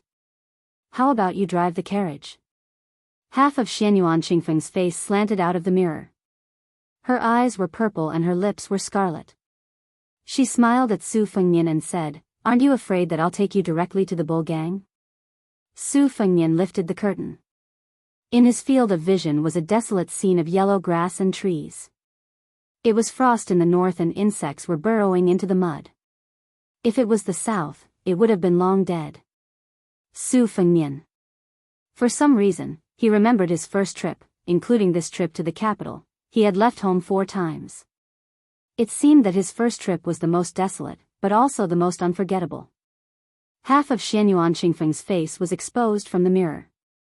His eyes moved as he stared at the young man with gray hair. Su Fengnian finally opened his mouth and said, "I'm doing business with you with a clear price, and I don't mind you taking advantage of me. But if you're still not satisfied and watch the show when it's time for you to make a move, I have plenty of ways to make your life a living hell." Xianyuan Qingfeng laughed loudly and said, "Are you threatening me?" Su Fengnian's eyes were cold. In the next moment, a red robe that looked like a big red peony slid into the carriage. 6 arms held the purple robe. A woman and an otherworldly item flew out of the carriage. Half an hour later, Xianyuan Qingfeng returned to the carriage with a gloomy expression. Blood seeped out of the corner of her mouth. For the next 10 days, before Lidong, the two didn't speak a word. In Great Peace City, the center of Wei Wei World, an inconspicuous carriage stopped outside the gate. It was mixed in with the heavy traffic and didn't even receive a cold glance. During this period of time, Zhongtian City was bustling with noise and excitement. First, it was old Master Song and his family who were in trouble. In just one night, their building was overturned. Everyone on the streets and alleys were talking about it. Most of them felt that it was not worth it for old Master Song to leave behind a secret memorial to seek a good reputation in history. It was just a small matter. Not only was it infuriating, even old Master Song and little Phoenix were implicated. The whole family, old and young, packed up their belongings and left the capital. At that time, the people who saw them off were officials from the 3 provinces and 6 ministries, scholars from the Imperial College, and many other members of the royal family who were not involved in power. After the Song family lost power, it was time for the 5 princes to enter the capital. The Prince of Jiaodong, Zhao Sui, entered the capital first, followed by the Prince of Huainan, Zhao Yi, followed by the Prince of Guangling, Zhao Sun, the King of Jing'an, and Zhao Bing, the Prince of Yanqi. This made the imperial vassal office, as well as the Minister of Rights and the Assistant Minister of Rights, very busy. They probably lost a few pounds of weight. But the biggest sensation was the white-robed Shen Jibao of Western Shu. When he rode into the city, it was the first time since the white-robed monk Li Dangxin that the streets were empty. It was the first time that the streets were empty since the white-robed monk Li Dangxin. That day was the Frost Festival. This war sage was dressed in white, riding a white horse, and drinking plum wine. Even the old enemies of Northern Liang, who had only heard of his name and never seen him before, were deeply impressed by his unparalleled scholarly bearing after seeing him with their own eyes. Not to mention, who knew how many women on both sides of the main street screamed and went crazy. The shrewd flower peddlers made a lot of money. They didn't care whether they recognized the white-robed man or not. They just closed their eyes and flattered him as much as they could. It was guaranteed that they would be able to swindle money from the noble ladies and daughters of rich families. When Su Fengnian lifted the curtain and looked up at the majestic city wall, he said calmly, "I didn't want to get off the pavilion of turning back, because I was afraid that I would let down their expectations. Your situation in Mount Huishan is different from mine in Beiliang. Sometimes I vent my anger on you. You're a heroine who aspires to reach the peak of martial arts. Don't lower yourself to the level of a common person like me, who isn't an expert." Xianyuan Qingfeng, who had originally planned not to say another word to him on this trip to the capital, suddenly said softly, "Why don't you just become the emperor? Before I can enter the heavenly phenomenon stage, I'll work for you." Su Fengnian smiled. "I suddenly thought of a good way for you to get back at me. After you get off the carriage, you start shouting that the Crown Prince of Beiliang is going to rebel and become the emperor. You'll definitely make me suffer." Without waiting for Xianyuan Qingfeng to speak, Su Fengnian waved his hand behind him and said, "Don't take it seriously." Su Fengnian said to Blue Bird, "Let's go to the Demoyi post house." Putting down the curtain, Xianyuan Qingfeng frowned. "You're not going to let the officials of the Ministry of Rights make a big fuss?" Su Fengnian smiled. The Minister of Rights, Lu Daolin, is related to the Su family by marriage. When the time comes, I'll just pay them a visit. Xianyuan Qingfeng smiled. It's true that national laws are inferior to family laws. Su Fengnian said helplessly, "Don't open a dye house just because I give you some color." Xianyuan Qingfeng suddenly asked, "Have you not spoken sweet words to a woman for many years?" Su Fengnian closed his eyes. "I'm so hungry that I don't have the energy to think." After handing over their residence certificates, the carriage slowly entered the main city gate of Great Peace City.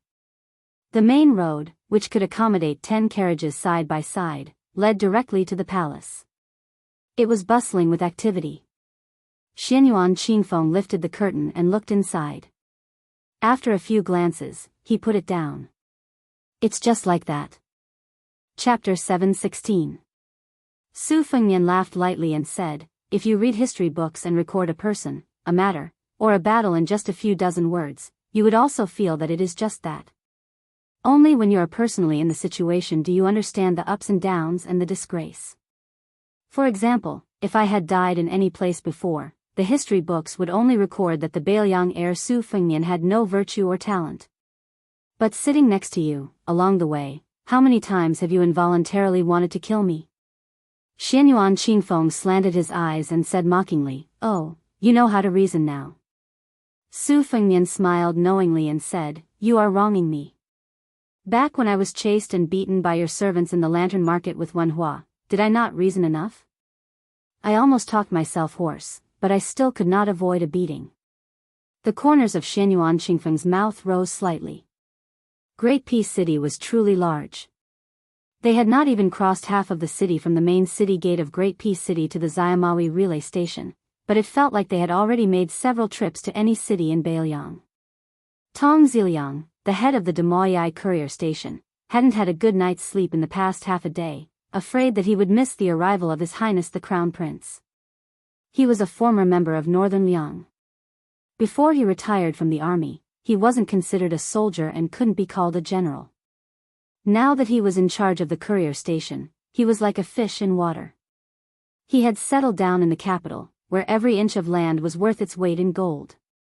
He was even more extravagant than many of the capital's old officials who couldn't afford to buy a mansion in their lifetime. He had bought a small residence in the southwest corner of the city, and his grandson had been studying for many years.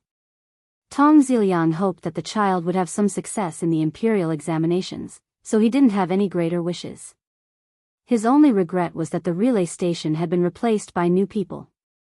Today, other than him, who was an old member of the Biyao army, there was no one else who could be considered a soldier under the general's command. In the past, he could always drink with his old brothers in the relay station. Now, he could not find anyone to drink with. Tong Ziliang stood under the dragon claw locust tree outside the relay station and waited. His subordinates all laughed at him for thinking too highly of himself. Even if the infamous heir of Biyao entered the capital, he would stay in a grand residence specially arranged by the Ministry of Rites. At the very least, he would not lack beauties, fine wine, and good food. Would he be willing to stay in the relay station? But Tong Ziliang did not explain anything and just stood there. In the past, he had waited time and time again for the king of Biyao to return with merits and for the generals of Biyao to return with glory. The only time he was disappointed that no one came. During the Battle of the Western Wall, General Feng and Ma Ling, 14 generals, including Ma Ling, went to the palace. The carriage stopped. A young, handsome man with white hair got off and walked toward Tong Ziliang. He smiled warmly and said, "Tong Ziliang, you've worked hard." Tong Ziliang asked in astonishment, "His Royal Highness?" As soon as he asked, Tong Ziliang wanted to slap himself a few times. Looking at the unfamiliar but noble white satin robe of the man in front of him, who else could it be but the heir? Otherwise, which member of the imperial family would be willing to look for trouble? Tong Ziliang knelt on the ground and said in a low voice, "Tong Ziliang of the Horseway pays his respects to His Royal Highness." Su Fengnian helped him up and said with a smile, "Su Shao asked me to pass on a message to Tong Ziliang. Be careful of your unmarried daughter. Don't let Su Fengnian meet her, lest he be harmed." Tong Ziliang stood up in a daze and couldn't help but laugh. It was difficult for him to restrain himself. Su Fengnian walked with him to the door of the post house and said, "I'll be staying here for the next few days. I'll come here however Su Shao used to come. There's no need to specially arrange anything." Tong Ziliang nodded and said, "I'll definitely do as His Royal Highness says." Behind him, Wu whispered, "Sir Ziliang, remember to give him more food." Tong Ziliang laughed and said, "Don't worry about that. There's enough food and meat." Behind them, Blue Bird and Xianyuan Zi were very eye-catching. Su Fengnian suddenly turned his head and saw a middle-aged poor scholar with a pure yang scarf on his head. Behind him was a handsome boy carrying a black sandalwood sword case. Su Fengnian first let Wu follow Tong Ziliang into the post house to eat. He walked toward the assistant minister of the Ministry of War who had become popular in the capital in just 2 years and said with a smile, "Greetings, Sword Immortal Tang Shi." The assistant minister of the Ministry of War, Liu Baijia of the Liu family, Sword Immortal Tang, she smiled and said, fortunately, Your Highness didn't ask this rotten scholar about benevolence and morality. Now that I'm an official in the capital, I've been called assistant minister so many times that I've almost forgotten that I'm a swordsman. That's why I purposely let my boy servant come with a sword. I wanted to disregard the dignity of an elder and exchange swordsmanship with you, but I didn't expect to be humiliated. Su Fengnian flattered, Assistant Minister Lu has a unique insight. Lu Baijie shook his head helplessly and said, after becoming an expert, I've become more thick-skinned. Su Fengnian accepted all these words and asked, shall we go in and have a seat? Lu Baijie nodded and said, I'd like to ask you about the way of the sword. Su Fengnian blushed and said, Uncle Lu, aren't you afraid of being blind?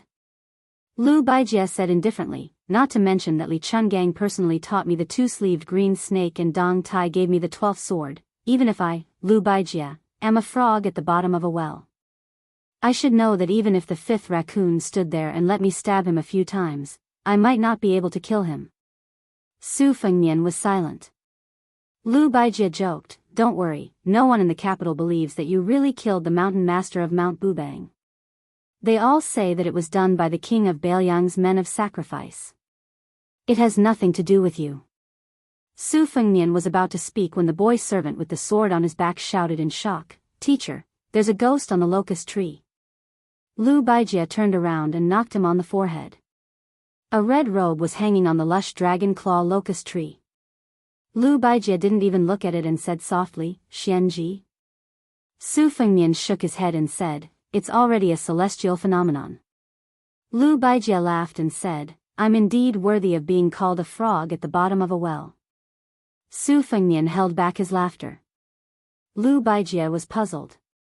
When she saw the woman in purple from Mount Huishan, she sighed deeply. Even with Tangshi Sword Immortal's excellent state of mind, she couldn't help but have mixed feelings. She went straight to the point and said self-deprecatingly, in the officialdom, there are only old men with white hair and eyebrows. After seeing you today, I know that a little success in the officialdom will lead to a big disappointment in martial arts. If I had known earlier, I wouldn't have come. It was late autumn and the capital was clean. Tong Ziliang, the post-house keeper, saw that there were many people, so he simply moved the table to the courtyard and did everything himself. He didn't give anyone in the post-house a chance to get close to Su Fengnian. The locust tree in the courtyard and the dragon claw locust tree outside were a pair. The people at the table under the tree were Su Fengnian, who had come to the capital to observe the ceremony, Lu Baijie, Mount Huishan Xianyuan Qingfeng, Blue Bird, the young man of sacrifice, and the boy servant with the sword on his back. There was one more. The boy servant pointed at the gloomy locust tree with a pale face and said with grievance, Teacher, look, I didn't lie to you. There really is a female ghost on the tree. Chapter 7:17. There was a table of people under the tree and a ghost on the locust tree. One was a happy face and the other was a sad face. This time, Lu Baijie was too lazy to reprimand him. After Tong Zhuhui left the courtyard, he opened his mouth and said, Since I already know that Mr. Chao is bringing Princess Jiang Yan to restore West Chu, I have been targeting the Guangling Road's deployment ever since I entered the Ministry of War. If Your Highness has the opportunity to see Mr. Chao, I hope that you can apologize for me. This is indeed my duty, I cannot watch with folded arms. Su Fengnian smiled casually and said, I saw Chao Qingyi once outside the Iron Gate Pass. I'm afraid I won't have the chance to see him again in the next few years. Besides, he may not care about this. Lu Baijie heard the words, Iron Gate Pass, and remained calm. She finished her meal in the dusk and put down her chopsticks. She said softly, Q sword. Su Fengnian sat where he was and nodded. Xianyuan Qingfeng and Blue Bird were sitting at the table with their hands behind their backs. Only Wu was still eating. After the servant took off the red sandalwood sword case and respectfully handed it to Tang Shi, he ran to the door of the courtyard furthest away from the dragon claw locust tree. On one hand, he was annoyed at how arrogant and unreasonable the white-haired crown prince of Bailiang was. On the other hand, he was horrified that he had provoked an unclean otherworldly item. Why did it seem like he was the only one who had seen the red-robed female ghost? Lu Baijie stood with the case horizontally and slapped the end of the sandalwood case with one hand. The sword case and scabbard flew to the servant, leaving behind the last legendary sword made by the Tangxi sword furnace, Ba Xiu. Before Lu Baijie could hold the Ba Xiu ancient sword, she heard the sound of metal clanging. The long sword was dented from the middle of the blade for no reason. Tangxi was not surprised but happy. She smiled and held the twisted hilt of the ancient sword. She gently shook her wrist and the sword chi rippled. The sword swept through the army. The white sword chi split the air and pushed towards Su Fengnian at the table. However, the sword chi dissipated as soon as it was born. Su Fengnian knocked on the table. Lu Baijie leaned back and swung the Ba Xiu sword in a semicircle. The sword chi was as brilliant as a crescent moon. However, before the crescent sword chi surged out, Lu Baijie took the initiative to return her gang chi to the sword.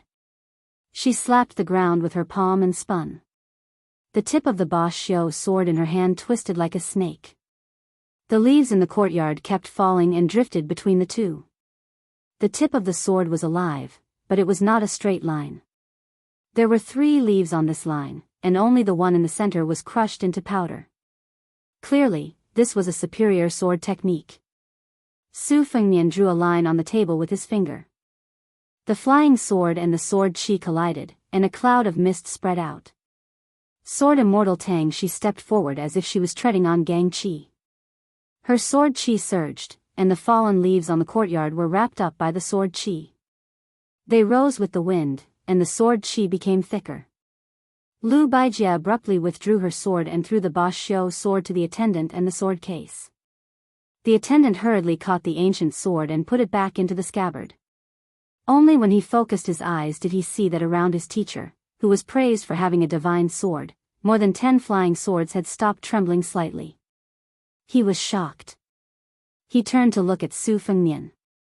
Could it be that this guy had been controlling his swords from the beginning to the end?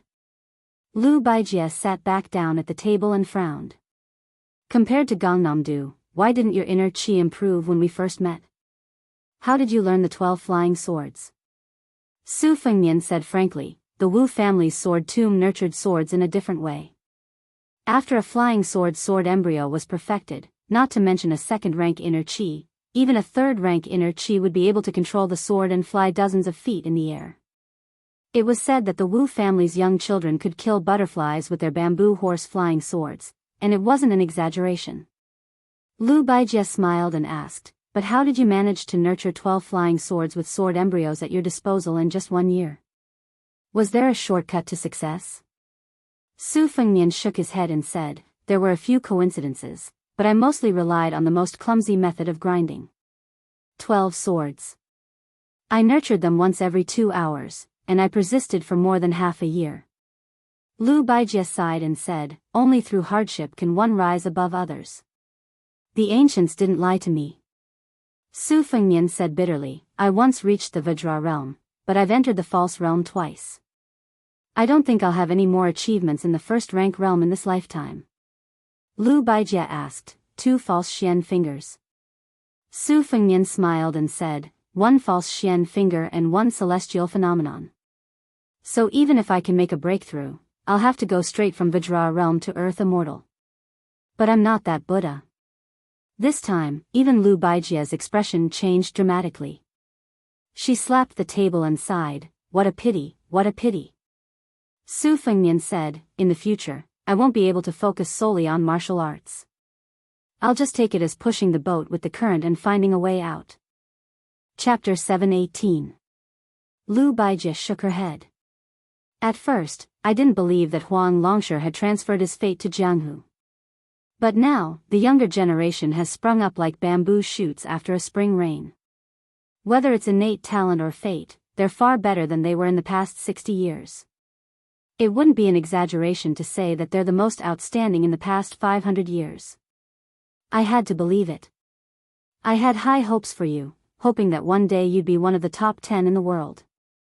This time, I asked you for the sword because if you didn't disappoint me after you answered the sword, I'd pass on my master Yang Yuzhang's sword and the Ba Xiu sword to you. Alas, how could I have known this would happen? Tang Shi Sword Immortal looked sad. She raised her head to look at the dragon claw old locust tree and muttered to herself, the ancient books say that the old locust tree is dark and gloomy. The shade of the locust tree in spring and summer is greenish-black. Fengnian, why do you have an otherworldly item by your side? Aren't you afraid of losing your fate? Su Fengnian calmly said, I don't have any fate left to lose. Now that it hasn't left me, I'm grateful to the point of tears. As for whether it's grateful because it has just gained intelligence, or whether it thinks I'm still a rare commodity, it doesn't matter to me. With this celestial protective talisman, I'll feel more at ease when I enter the capital. Lu Baijie nodded and suddenly smiled. Do you know who the most eye-catching swordsman in the capital is? Su Fengnian asked, isn't it Qi Jiajie and Bai Jiangshan, the famous old foes of Great Peace City? I remember that Qi Jiajie blocked your path with his sword when you entered the capital. Lu Baijie shook her head and said, not these two, but a previously unknown wanderer who challenged the current sword champion of the Wu clan, Wu Luding. It seemed like he was picking up a soft persimmon, so he bypassed Wu Luding and challenged his female sword attendant. Unexpectedly, both of them became famous in a single battle. The woman named Shuihua actually used the two-sleeve green snake that became a legend after the death of the god of swords, Li Chungang. As for the wanderer, he was also quite good. It was said that he only used 2 swords, and even though he was defeated, it was still an honorable defeat. I missed that match. Later on, the wanderer went to challenge Bai Jiangshan and Qi Jiajie for 2 more matches. I personally went to watch both matches. This young man's swordsmanship is extraordinary. Those 2 sword moves can be said to be the pinnacle of swordsmanship. It's as if when one cultivates the sword to such a level, one would be able to stand at the very top and look down on all the other mountains, and one would no longer have the desire to climb to the top to admire the scenery. But everyone can see that no matter who he fights, he only has the ability to use 2 sword moves. Back when Wang Xianji first entered Jianghu, she walked the complicated path of learning from various masters. That young swordsman is different. It can be said that he is the complete opposite. Su Fengnian said bluntly, it's 2 sword moves rather than 1 sword move. He has skipped a large part of the path that most swordsmen would probably never reach the end of in their lifetime. It's obvious that he has the guidance of a top master, otherwise he would not be so conceited. If he is really left with only 1 sword move, I'm afraid it will be a big unreasonable hand. At that time, only Sword Crown Wu Luding, Beimang's Sword Aura, Dragon and Tiger Xianxia, Wudang Wang Xiaoping, and a few others would be able to fight with him. Entering the Dao through the sly path, why do I feel that it's a bit like Huang Sanjia? Speaking of this, Su Fengnian's attitude waned. Didn't she also disdain to ride a sword and directly barge into the gate of the imperial sword of half a sword immortal? Lu Baijie smiled and said, then it's fortunate that this young man came to challenge me 3 days later. Otherwise, wouldn't I have lost without a doubt? Su Fengnian was stunned and said, that guy came to you?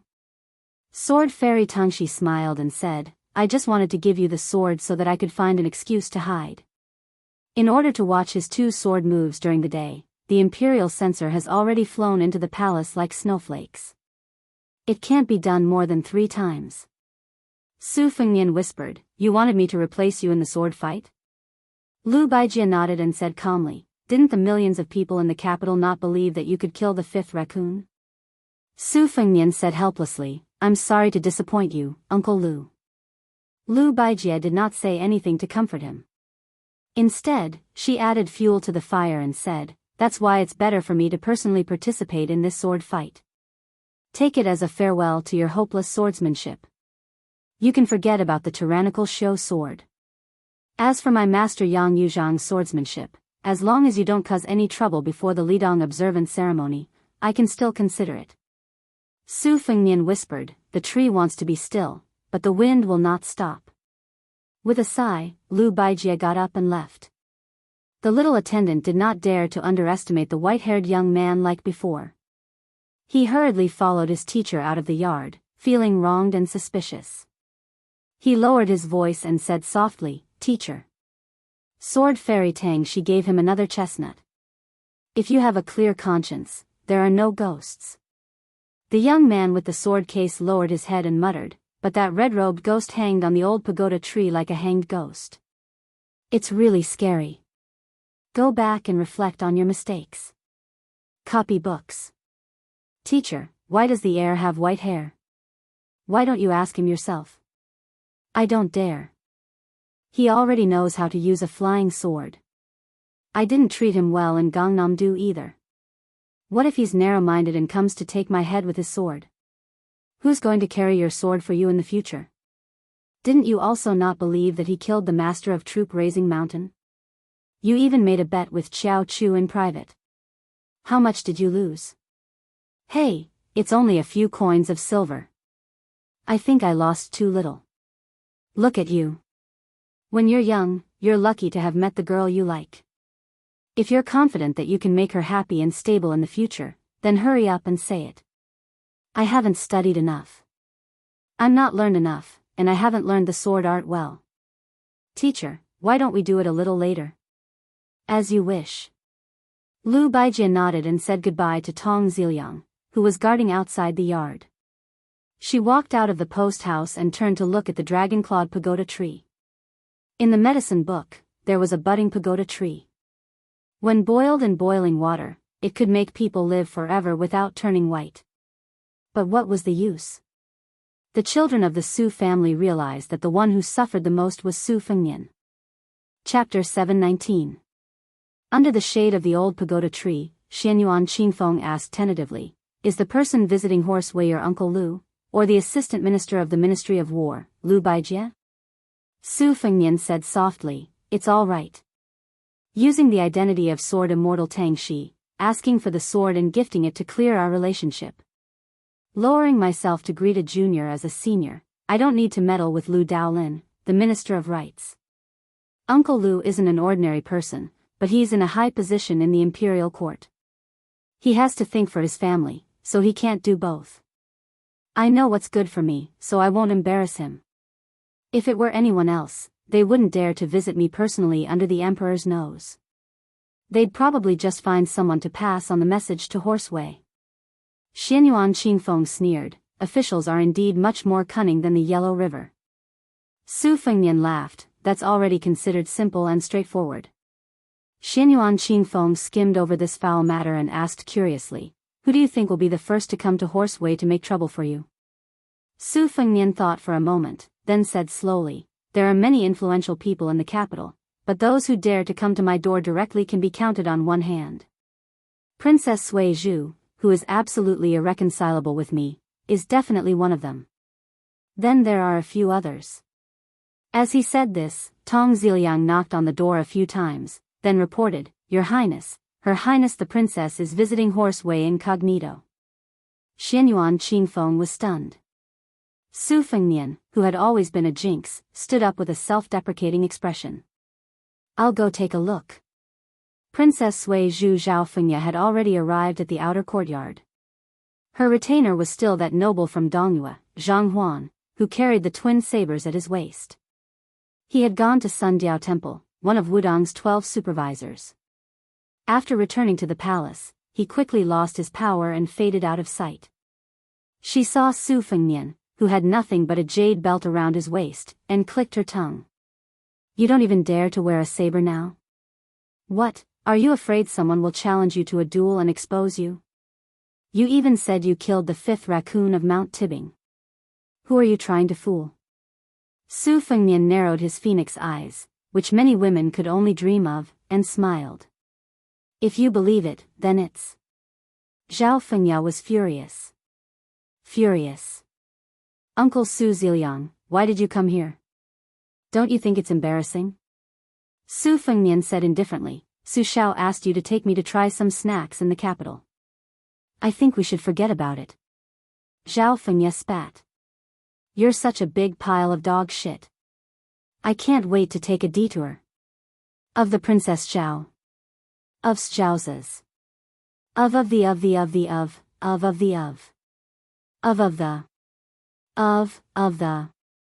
Fengya of you.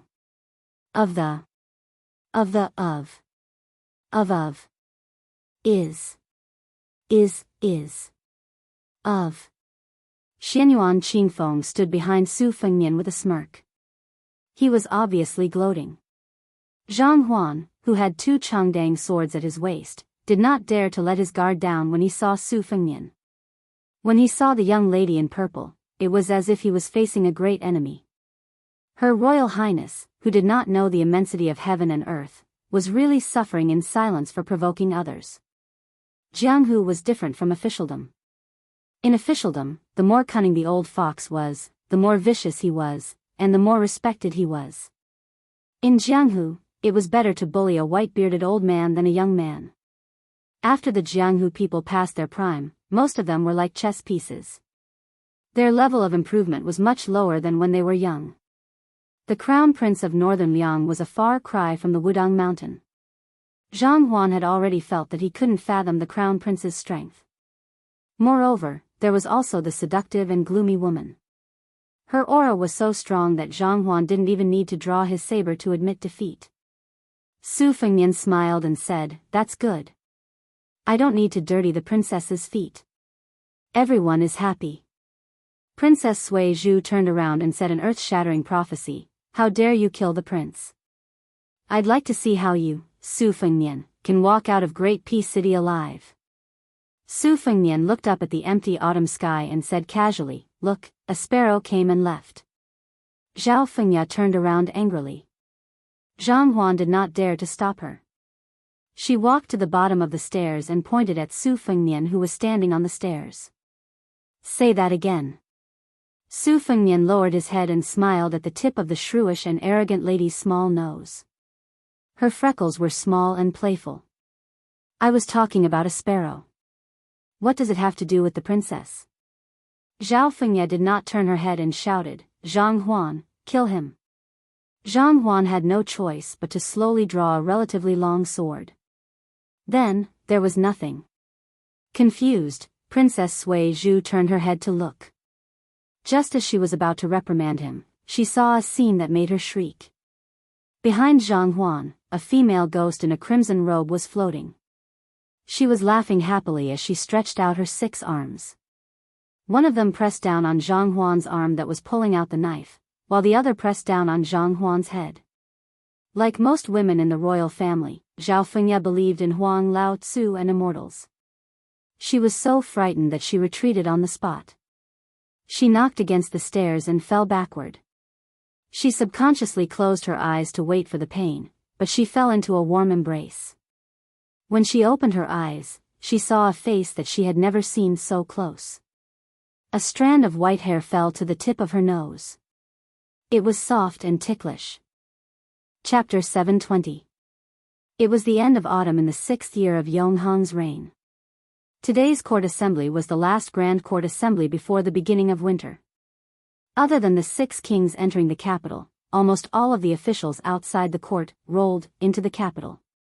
Among them was the general Gu Jiantang, who was rumored to hand over the position of Minister of War. The famous general of the spring and autumn period, Lu Xingxiang. The rest of the generals who were still alive all put on their court uniforms and followed the flood as the sky darkened. They entered the imperial road from the mansions in all directions and slowly flowed to the outside of the imperial palace. Great Peace City was the center of the world. It became the imperial road for the bride's waist. It was 16 miles long and was without a doubt the most majestic central axis in history. The 9 meridians and 9 latitudes led to the front of the court and the back of the market.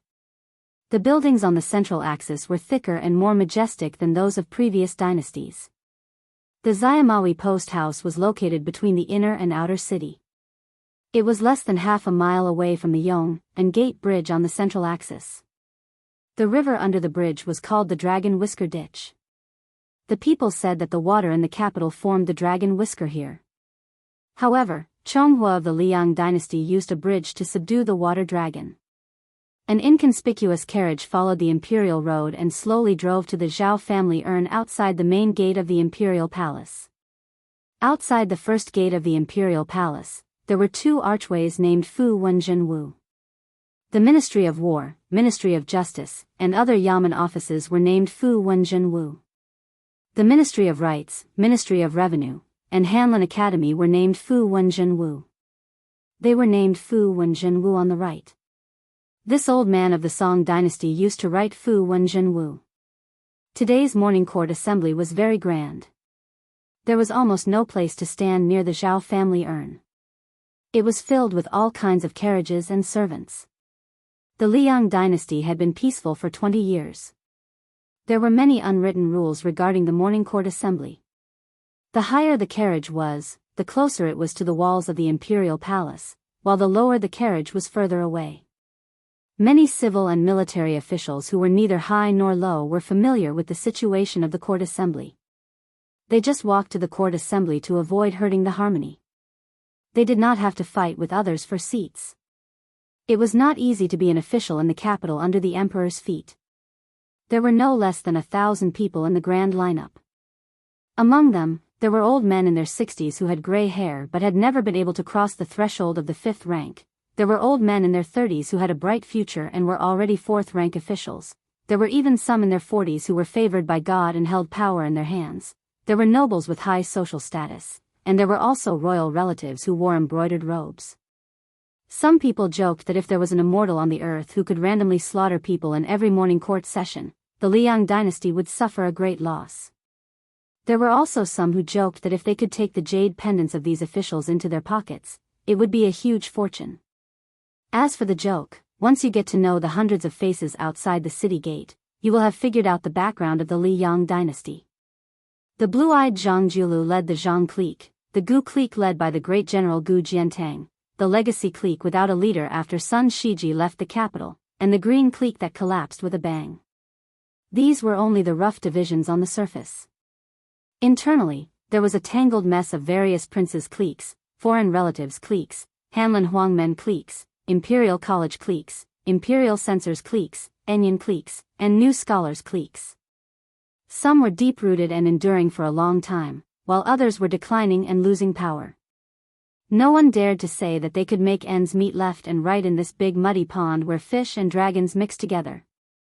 Even Grand Secretary Zhang Jiulu did not dare to say so. The city gate was closed and had not been opened yet.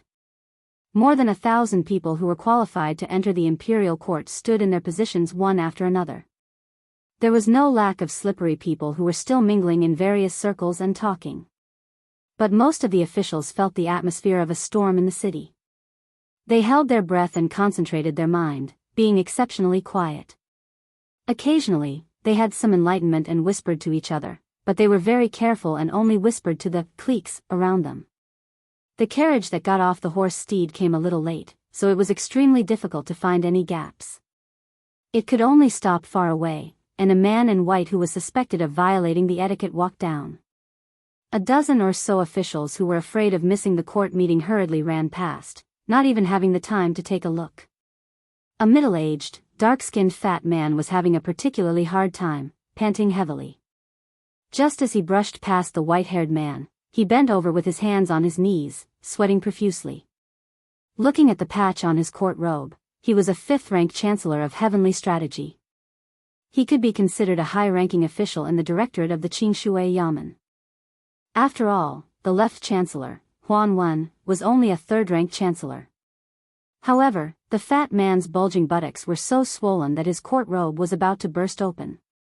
It really couldn't be considered elegant. He lowered his head and panted like a cow. Out of the corner of his eye, he caught a glimpse of the man beside him slowly walking forward. There was an uncommon jade belt around his waist. This made the dark-skinned fat man, who had no talent for currying favor in officialdom but had a pair of fiery golden eyes. Strange. Could it be that he was a distant descendant of one of the branches of the Zhao family? If it wasn't for the fact that the Zhao family had an extremely distant relationship with the previous emperor's branch, they wouldn't have settled down here and walked to court. The dark-skinned fat man hurriedly looked up and became even more puzzled. It was a young man with gray hair. Although the dark-skinned fat man's appearance was shabby, he was a warm-hearted man. He gritted his teeth and walked forward, whispering, "Sir, allow me to say one more thing. I've never heard of your embroidered robe before. Please don't use it rashly. If this sir inherits the title of a prince of the previous dynasty, you can't wear this court robe right away. There will be many imperial censors and eunuchs staring at you if you walk a few steps forward. The fatty's words were too careless. It was no wonder that he could only work in the imperial college, where it was extremely difficult for him to make a name for himself. The white-haired man turned his head to look at him and dismissed it with a smile. Perhaps the dark-skinned fatty had a stubborn personality, as he nagged endlessly, "Sir, you really shouldn't be so careless." A few years ago, there was a distant son of a royal prince who hadn't seen the world, and no one talked to him about the rules. In the end, he went to court according to the old calendar. Before he even entered the door, he was stripped of his official robe and demoted 2 ranks on the same day. Today is the most important court session in more than a decade. Sir, you really should listen to my advice and quickly go back and change into a set of court robes. It's better to be late and be punished than to be wrong and be beaten. I see that official robe of yours. If placed in the current Yonghong era, only the Prime Minister and some of the great scholars would wear it to court. The white-haired man frowned and walked forward in silence. The dark-skinned fatty who was walking on his right caught a glimpse of the saber hanging at the young man's waist. He slapped his thigh hard and said with a sad face as if his family had suffered a disaster, "I say, sir, you really can't be a coward anymore. Going to court with a saber, you are." The white-haired man in the white official robe was naturally the crown prince of Biyao, Su Fengmian, who was attending the court session of Liang for the first time in his life. He chuckled softly and said, "Mr. Chancellor, are you saying that I'm courting death?" The dark-skinned fatty smiled embarrassedly and waved his hand hard. He said awkwardly, "I can't afford to be Chancellor, and I can't afford to be Mr. Chancellor." The dark-skinned fatty, who was equivalent to an assistant minister in the Imperial College, finally didn't continue to insensibly mention that he had overstepped his boundaries. After all, he wasn't so blind as to be at the bottom of a pot. However, it was obvious that the dark-skinned fatty was worried about being implicated. He subconsciously distanced himself from Su Fengmian, but his conscience was really tormenting him. After walking for a while, he took only 50 or 60 steps and said in a low voice with a bitter face, "I say, sir, may I take the liberty to ask, where do you work? Do you have a solid backer in the court? Can you talk to a noble in the palace? If you don't have the last 2, I really advise you not to go to the morning court. The capital is not like other places. There are many rigid rules." Chapter 721. Su Fengmian, who had a Biyao saber hanging from his waist, chuckled softly. "This is indeed my first time entering the capital. No one has reminded me of the rules. My father is still alive and this set of clothes was sent to my residence by the imperial court at the last minute. I shouldn't have broken any rules. As for the saber, if it really did break the imperial court, I'll just take it as a lesson. At worst, I won't enter the city gate or go to the palace hall and leave the capital with my tail between my legs." In any case, when I entered the capital, I didn't see any officials from the Ministry of Rights receiving me. Hearing that the python clothes were newly bestowed by the imperial court, the dark-skinned fatty felt as if a heavy burden had been lifted off his shoulders. He thought that this young man, who didn't know the fierceness of a tiger, would definitely be stopped outside the city gate. Mending the pen after the sheep were lost, he raised his thumb and praised, "Let's not talk about other things. This young man has enough courage and boldness." Su Fengmian and the dark-skinned fatty walked together, slowly walking at the end of the central axis of the road. Although the dark-skinned fatty was poor as an official, he was still a noble who had entered the first-class imperial college. He still had the qualifications to walk a few dozen steps forward. Don't underestimate the significance of these few dozen steps. How many officials in the capital were ranked at the bottom the first time they entered the imperial court? They stood at the furthest distance and still ended up so miserable on their last visit. Being even one step closer to the city gate was a great blessing. Otherwise, why did they say that outside the imperial court, the pot calling the kettle black? The more they walked forward, the more the dark-skinned fatty felt that the atmosphere was strange. This made the Imperial College's Chancellor of Heavenly Strategies, who was used to being ignored and looked down upon, feel uncomfortable all over. He walked straight forward. Following the young heir who had popped out of nowhere, it was as if they were splitting the river and cutting the waves. Some of the officials who had originally looked down on him with their noses in the air now had complicated expressions in their eyes. Their expressions were abnormally stiff. They tore apart the line on both sides and retreated a few more steps. The dark-skinned fatty had already seen the faces of most of his colleagues in the Imperial College. Just as he was about to sneak in and shut his mouth as usual, he saw that the left chancellor of the Imperial College, Huan Wen, was actually not with the Grand Secretary this time. Instead, he was looking at him with a smile. This made the dark-skinned fatty, who was most afraid of Chancellor Huan's unique smile, feel his hair stand on end. The little chancellor, who had become a laughingstock because of his poor appearance, approached the Imperial College's team. The left chancellor, who was privately known as Lord Huan, patted the fatty's shoulder and laughed. "Wang Tong Lu, you're really something." Many of his colleagues from the Imperial College beside him also had a playful look in their eyes, which made the dull dark fatty even more confused. The skinny left chancellor smiled and said, "Bronze Furnace, when did you get on board with Biyao? You've been hiding your strength. Don't forget this, old man, when you're successful in the future." Wang Tong Lu scratched his head in confusion and asked in confusion, "Old man, what are you talking about? I don't understand." Huan Wen cast a sidelong glance at the young man who should have died in the womb 21 years ago. He curled his lips and joked, "Look at that one.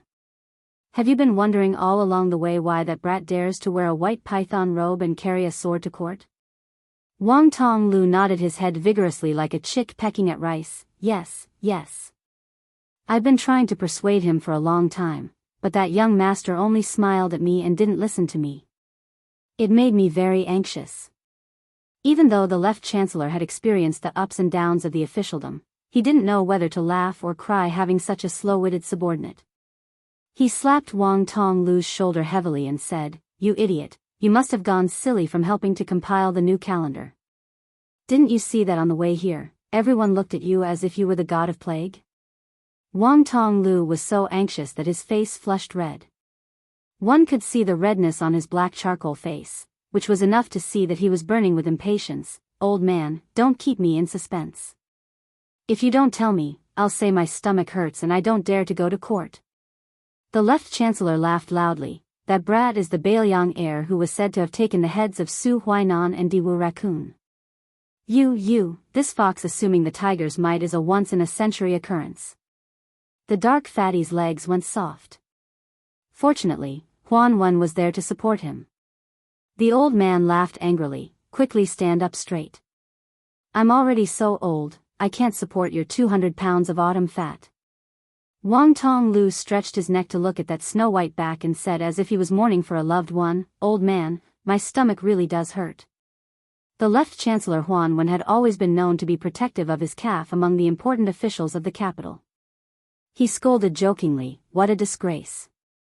To think that your body of talent and your body of flesh are of the same weight. In a moment, you'll follow behind me." Wang Tong Lu's legs swayed and he said dejectedly, "Oh." A fan-shaped scene appeared outside the main gate of the imperial city.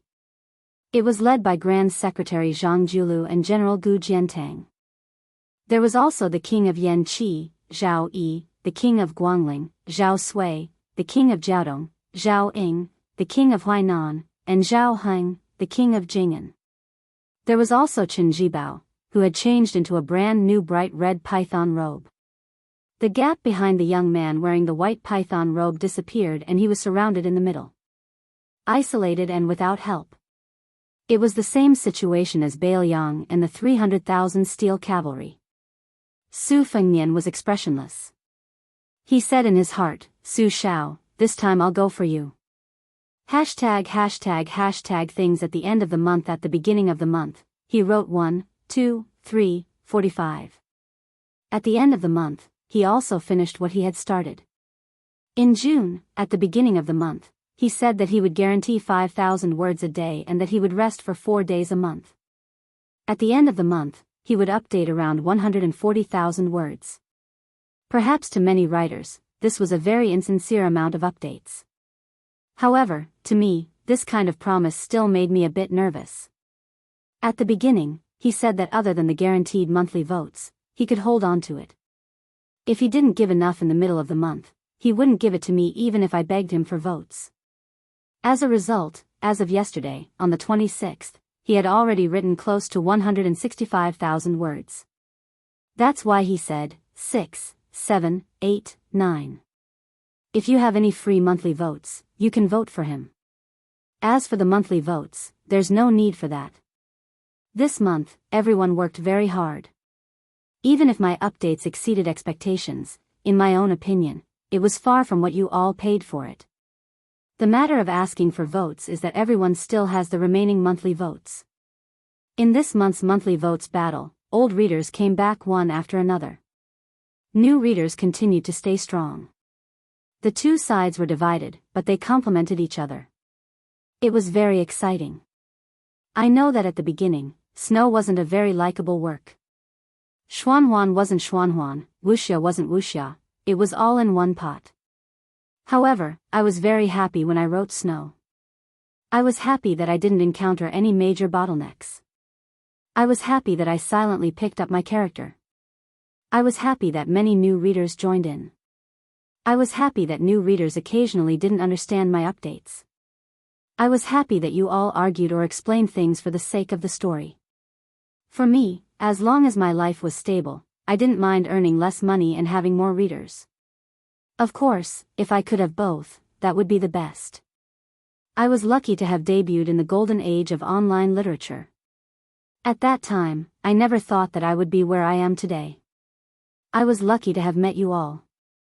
In the 8th, Snow will start pre-selling on Dang Dang tomorrow, which is Wednesday.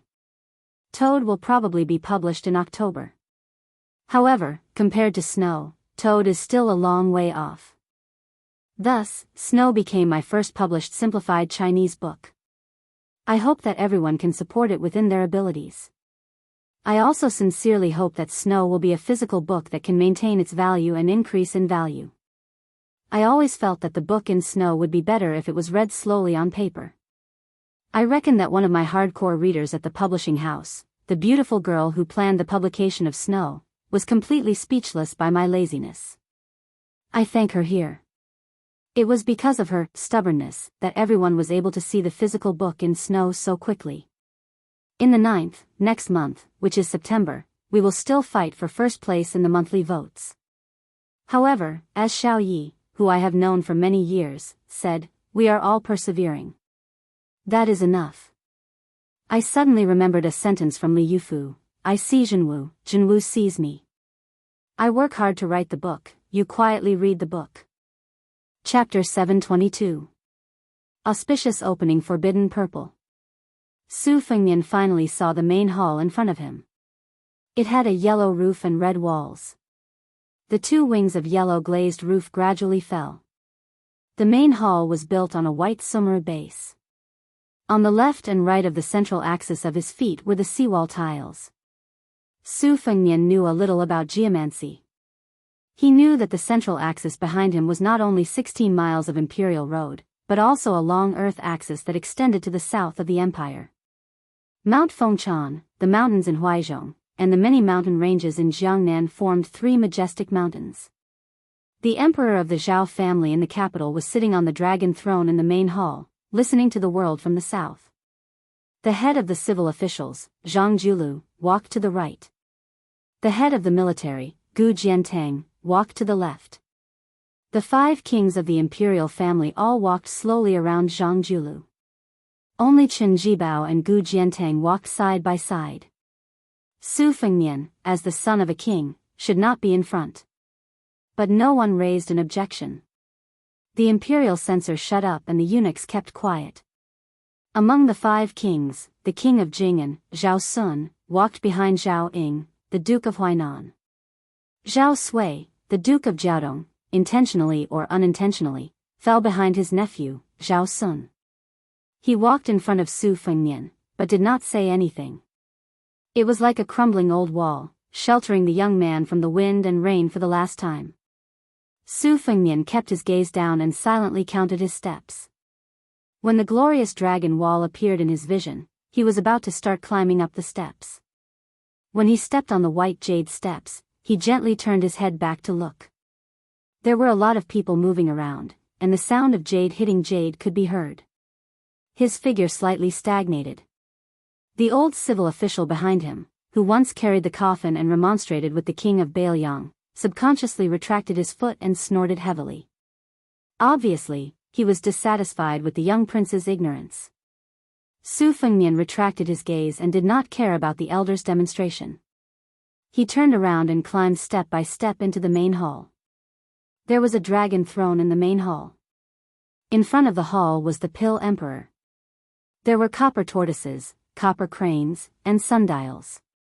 There were 18 cauldrons on the upper and lower terrace. When the powerful officials who had the qualifications to enter the main hall stood in place, the Son of Heaven, dressed in a yellow dragon robe, finally appeared. The several princes also quietly entered the hall. According to past practice, when the eunuch announced the start of the morning court ceremony, the hundreds of officials inside and outside the main hall had to kneel and kowtow to the emperor. However, this court assembly was clearly different from the past. Not only was Han Jiaoxi replaced by Song Tonglu, the emperor was also not in a hurry to take a seat. The solemn-faced head of the imperial palace, Song Tonglu, said in a clear voice, "In today's morning court assembly, Minister Zhang Jiulu does not need to kneel." The purple-bearded, blue-eyed Grand Secretary Zhang did not move at all. He was originally standing at the front of the right-hand side. The several princes standing side by side also had their eyes lowered. Naturally, no one could see the expression of this current court's Grand Secretary. Ever since Li Yang pacified the central plains of spring and autumn, the number of officials who received special merit could be counted on one's fingers. Counting on one's fingers, there were only 3 people. The old Grand Secretary, Zhang Jiulu's respected teacher, did not need to kneel to the Son of Heaven in the court assembly. After West Chu's Grand Preceptor entered the capital and assumed the post of the left servant of the province, he was granted the right to sit in the Pill Emperor's yellow rosewood imperial tutor chair. Only, the elder had never sat down even once. Then there was the king of Biyao, who used to be a pillar of state, who did not kneel in front of the emperor, who did not kneel in front of the emperor, who did not kneel in front of the emperor. Of the 3, only the civil and military official Su Shao, who relied on his military achievements, was the most impolite, so he naturally attracted criticism. Great General Gu Jiantang does not need to kneel. Song Tonglu's deep and resounding voice that didn't seem like a eunuch's continued to pass down. The first person on the left in the main hall, the Minister of War Gu Jiantang, lowered his head slightly as a way of expressing his gratitude. Everyone in Liyang criticized Su Shao for being disrespectful in everything. Most of them also felt sorry that this great general, who was also an important official with meritorious service during the spring and autumn period, could not fulfill his ambitions and was trapped in the post of Minister of War for 18 years. Only in recent years did he rush to the northern border. Everyone in the court felt that the Son of Heaven was wise. With Gu Jiantang guarding the northern gate of the capital, Li Yang could naturally rest easy without worry. However, nowadays, there were constantly rumors coming out of the capital's prestigious mansions that Great General Gu was about to step down from his post as Minister of War. This made many people start to mutter again, hoping that Minister Gu's military power would not be taken away as well. Now that the military town at the northern border had just improved slightly, could it be that they were going to burn the bridge after crossing the river? That would be killing the donkey after it had outlived its usefulness. War Saint Chen Jibao does not need to kneel. In the future, during the court assembly, Chen Jibao may enter the hall in civilian clothes and with a sword at his side. Chen Jibao's face was expressionless. However, the pillars of the court all sucked in a breath of cold air. Some of the younger officials, perhaps because they had heard the older generation talk about how the current emperor regarded and respected the little butcher, most of them did not think much of it. Today, they had thoroughly experienced it. Chen Jibao currently did not have the title of king or an official position. Fine, then he would directly confer the title of War Saint in front of the court officials. These 2 words carried even more weight than not kneeling in front of the emperor. It was clear that Chen Jibao's position in Liyang, which unified the spring and autumn period, was almost equivalent to one of the spring and autumn period's 13 armors, Yi Baikue, to West Chu. Previously, when the 5 kings entered the capital, the emperor did not give them any special treatment. Only when a white horse in white clothes and plum wine from West Chu entered the capital, the emperor personally came out of the palace to welcome them. Now, he even wore civilian clothes and had a sword at his side to attend the court assembly, becoming the fourth person after Su Zhao's old Grand Secretary Sun Shiji.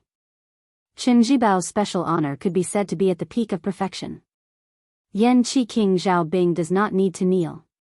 The king of Yan lowered his head and said softly, "Thank you for your grace." The Imperial College's left chancellor, Huan Wen, does not kneel. The wizened old man, Huan Wen, gave a carefree smile and calmly accepted it. Huan Wen was an anomaly in the Liang imperial court. He was famous for not fighting. Not fighting once was nothing, but Huan Wen had not fought for more than half his life. Back then, among the old Grand Secretary's favorite students, Huan Wen's poetic talent was publicly acknowledged to be above Zhang Julu's. Before the old Grand Secretary passed away, Ku Enyan alone entered the Hanlin Academy as the Yellow Gatekeeper.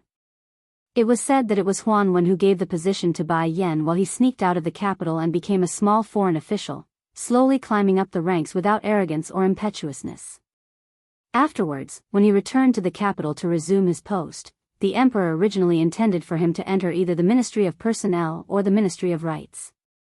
However, at that time, those two third-rank high positions just happened to be his close old friends. As a result, Huan Wen ran off to the Imperial College to serve as the chancellor. Behind closed doors, he wholeheartedly studied knowledge.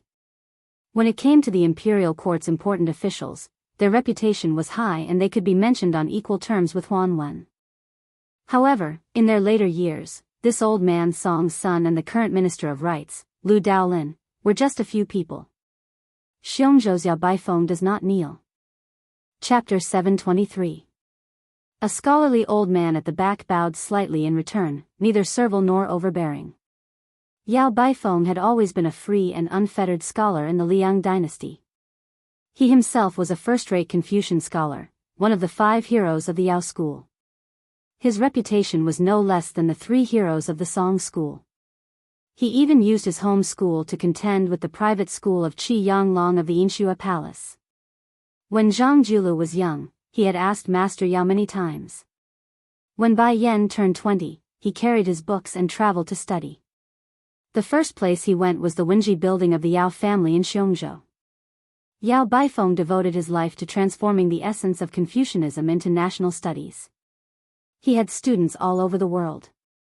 Yao Baifeng's trip to the capital to meet the emperor would not have been so quiet if it were not for the fact that the 5 kings had gathered and Qin Jibao had come alone, which was too eye-catching.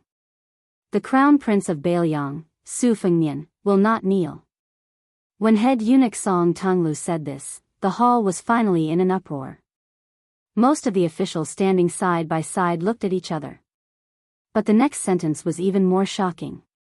He can enter the palace with a Biyao sword, and he can enter and leave the palace at will in casual clothes. Countless officials sighed in their hearts. The court was building momentum for this little bastard to succeed the king of Biyao in the future. What a Biyao! Zhang Julu, Gu Jiantang, Zhao Bing, Huan Wen, and Yao Baifeng didn't kneel in today's court assembly. In the future, they probably wouldn't receive this treatment. Qin Jibao and Su Fengnian, who were also from Biyao, didn't kneel in the future. One could already enter the palace with a sword, while the other could enter the palace with a sword. This meant that as long as the two didn't commit any major crimes, this honor would continue to be passed down. Every time they participated in a court assembly, they would have more indescribable glory. As for Qin Jibao, who was personally praised by the emperor as the white-clothed war immortal, the officials in the hall were already mentally prepared. As for Yao Baifeng, he was a renowned scholar. It was reasonable that he didn't kneel even once. But this Biyao heir, Su Fengnian, what virtue and ability did he have? Some officials who hated Biyao and feared the butchers glanced sideways at the young man whose hair was as white as an old man's. They all silently cursed in their hearts. Since his hair was already white, he might as well die. Biyao's white-haired people sending off their own white-haired people. That was truly a joyous occasion for the entire country to celebrate. 7 people who didn't kneel, there was no one else who didn't kneel. After the head eunuch spoke, the thousands of people inside and outside the hall slowly knelt down. Like a tide, they quickly rushed from south to north. Not to mention the officials in the square who couldn't see the emperor's dragon face. After the 300 officials kneeled on the wide steps in the hall, they could only see the emperor's feet on the dragon throne.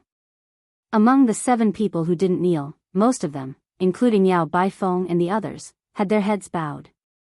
The old man, Huan Wen, looked left and right. In the eyes of this old man, who was jokingly called Tantanon, Chen Jibao, who was no longer wearing white, was handsome and dignified. He was truly a strange man who would stand out wherever he went. Huan Wen had a good impression of this young man who had enjoyed wealth early on. In his heart, he had long placed him in the first line with the Minister of War, Gu Jiantang. Then Huan Wen saw the man in white in front of him, who was even younger than Chen Jibao. Of course there was a world of difference between the two. When the white-clothed war sage entered the city with plum wine, thousands of people turned out to greet him. The emperor himself came. The difference between the white-clothed war sage and the white-haired emperor standing in front of him was like heaven and earth. It was said that even the officials of the Ministry of Rites wanted to see him, which made the Ministry of Rites very angry. If it weren't for the fact that the minister Lu Daolin was related to the Su family by marriage, they would have already cursed him in the office. Huan Wen almost couldn't hold back his laughter. He didn't know whether this kid was stupid or calm. Right now he was looking up at the Xian Yuan mirror hanging in the middle of the main hall. Huan Wen followed his gaze and looked up. Huan Wen was a learned man who knew everything in the literary world. Not only did he know that the place where Su Fengnian was looking at was a peach-wood talisman, he even knew the Fu characters on both sides of the talisman. The Liang dynasty originally emphasized both Taoism and Buddhism. Taoism came first and Buddhism came second. Therefore, the hall-suppressing peach talisman was a combination of Buddhism and Taoism. On the front side was the Taoism, 3 pure secret art-suppressing country-suppressing talisman, and the Tai Chi talisman. On the back side was the Dharma-suppressing 8 characters mantra heart sutra written by a Buddha of the 2 Zen temples, as well as the 8 treasures umbrella cover mantra and Guanyi mantra. However, in Huan Wen's opinion, since the Buddha annihilation had begun, the hall-suppressing talisman should be replaced with a new one like the memorial archway. Huan Wen stared at the back of the young man in a daze, pondering over some unknown meaning. Yang Taisui the sickly tiger felt guilty about the white clothes case in the capital. Over the years, his state deteriorated day by day. He couldn't stop Prime Minister Qingxi Zhao Danping from gaining power day by day. He only hoped that he could quietly establish a cornerstone in the Buddha annihilation torrent that couldn't be stopped by a mantis trying to stop a chariot. However, man proposes, God disposes, and he died outside Jianghu. With his death, the holy monk of the dragon tree passed away in Beimang, and Li Dongxin was unwilling to leave the 2 Zen temples. Buddhism was doomed to be bleak. Huan Wen was one of the few scholars who bluntly advocated the unification of the 3 religions. Unfortunately, on this matter, old man Huan also knew Green Eye's difficulties, so he didn't want to add more trouble to the Grand Secretary. The Emperor interrupted Huan Wen's thoughts with a shout, "Rise, all my beloved officials." Huan Wen collected some of his emotions and began to close his eyes to rest and nap. The old man had already known about the shocking news from the morning court, so there was no need to talk about expectations. Although he was also involved, Huan Wen had long been accustomed to the mandate of heaven, so he didn't find it strange. Today, no one dared to be tactless and talk too much. They could only listen attentively. Imperial edicts were issued one after another. Looking at the expressions of the civil and military officials, one could tell that there would soon be an aggressive shaking of the court and the common people. Promote the left chancellor of the Imperial College, Huan Wen, to the left push of the province and be conferred the title of Grand Secretary of the Wenting. Promote Yao Baifeng to the left chancellor of the Imperial College. Promote Jean Lanting to the right chancellor of the Imperial College. Gu Jiantang will be relieved of his post as Minister of War and be conferred the title of Great Pillar State, in charge of the military and politics of the northern region. Promote Lu Xingxiang to the Assistant Minister of War. Confer Yan Jieshi to the Grand Secretary of the Dongyuan Pavilion. The last imperial edict was, Chen Jibao is in charge of the Minister of War. In the future, if there is an external post, he can also lead the Ministry of War. At this point, Qin Jibao turned his head and looked to the right. It just so happened that someone was looking to the left. On the dragon throne, the emperor had a playful look in his eyes.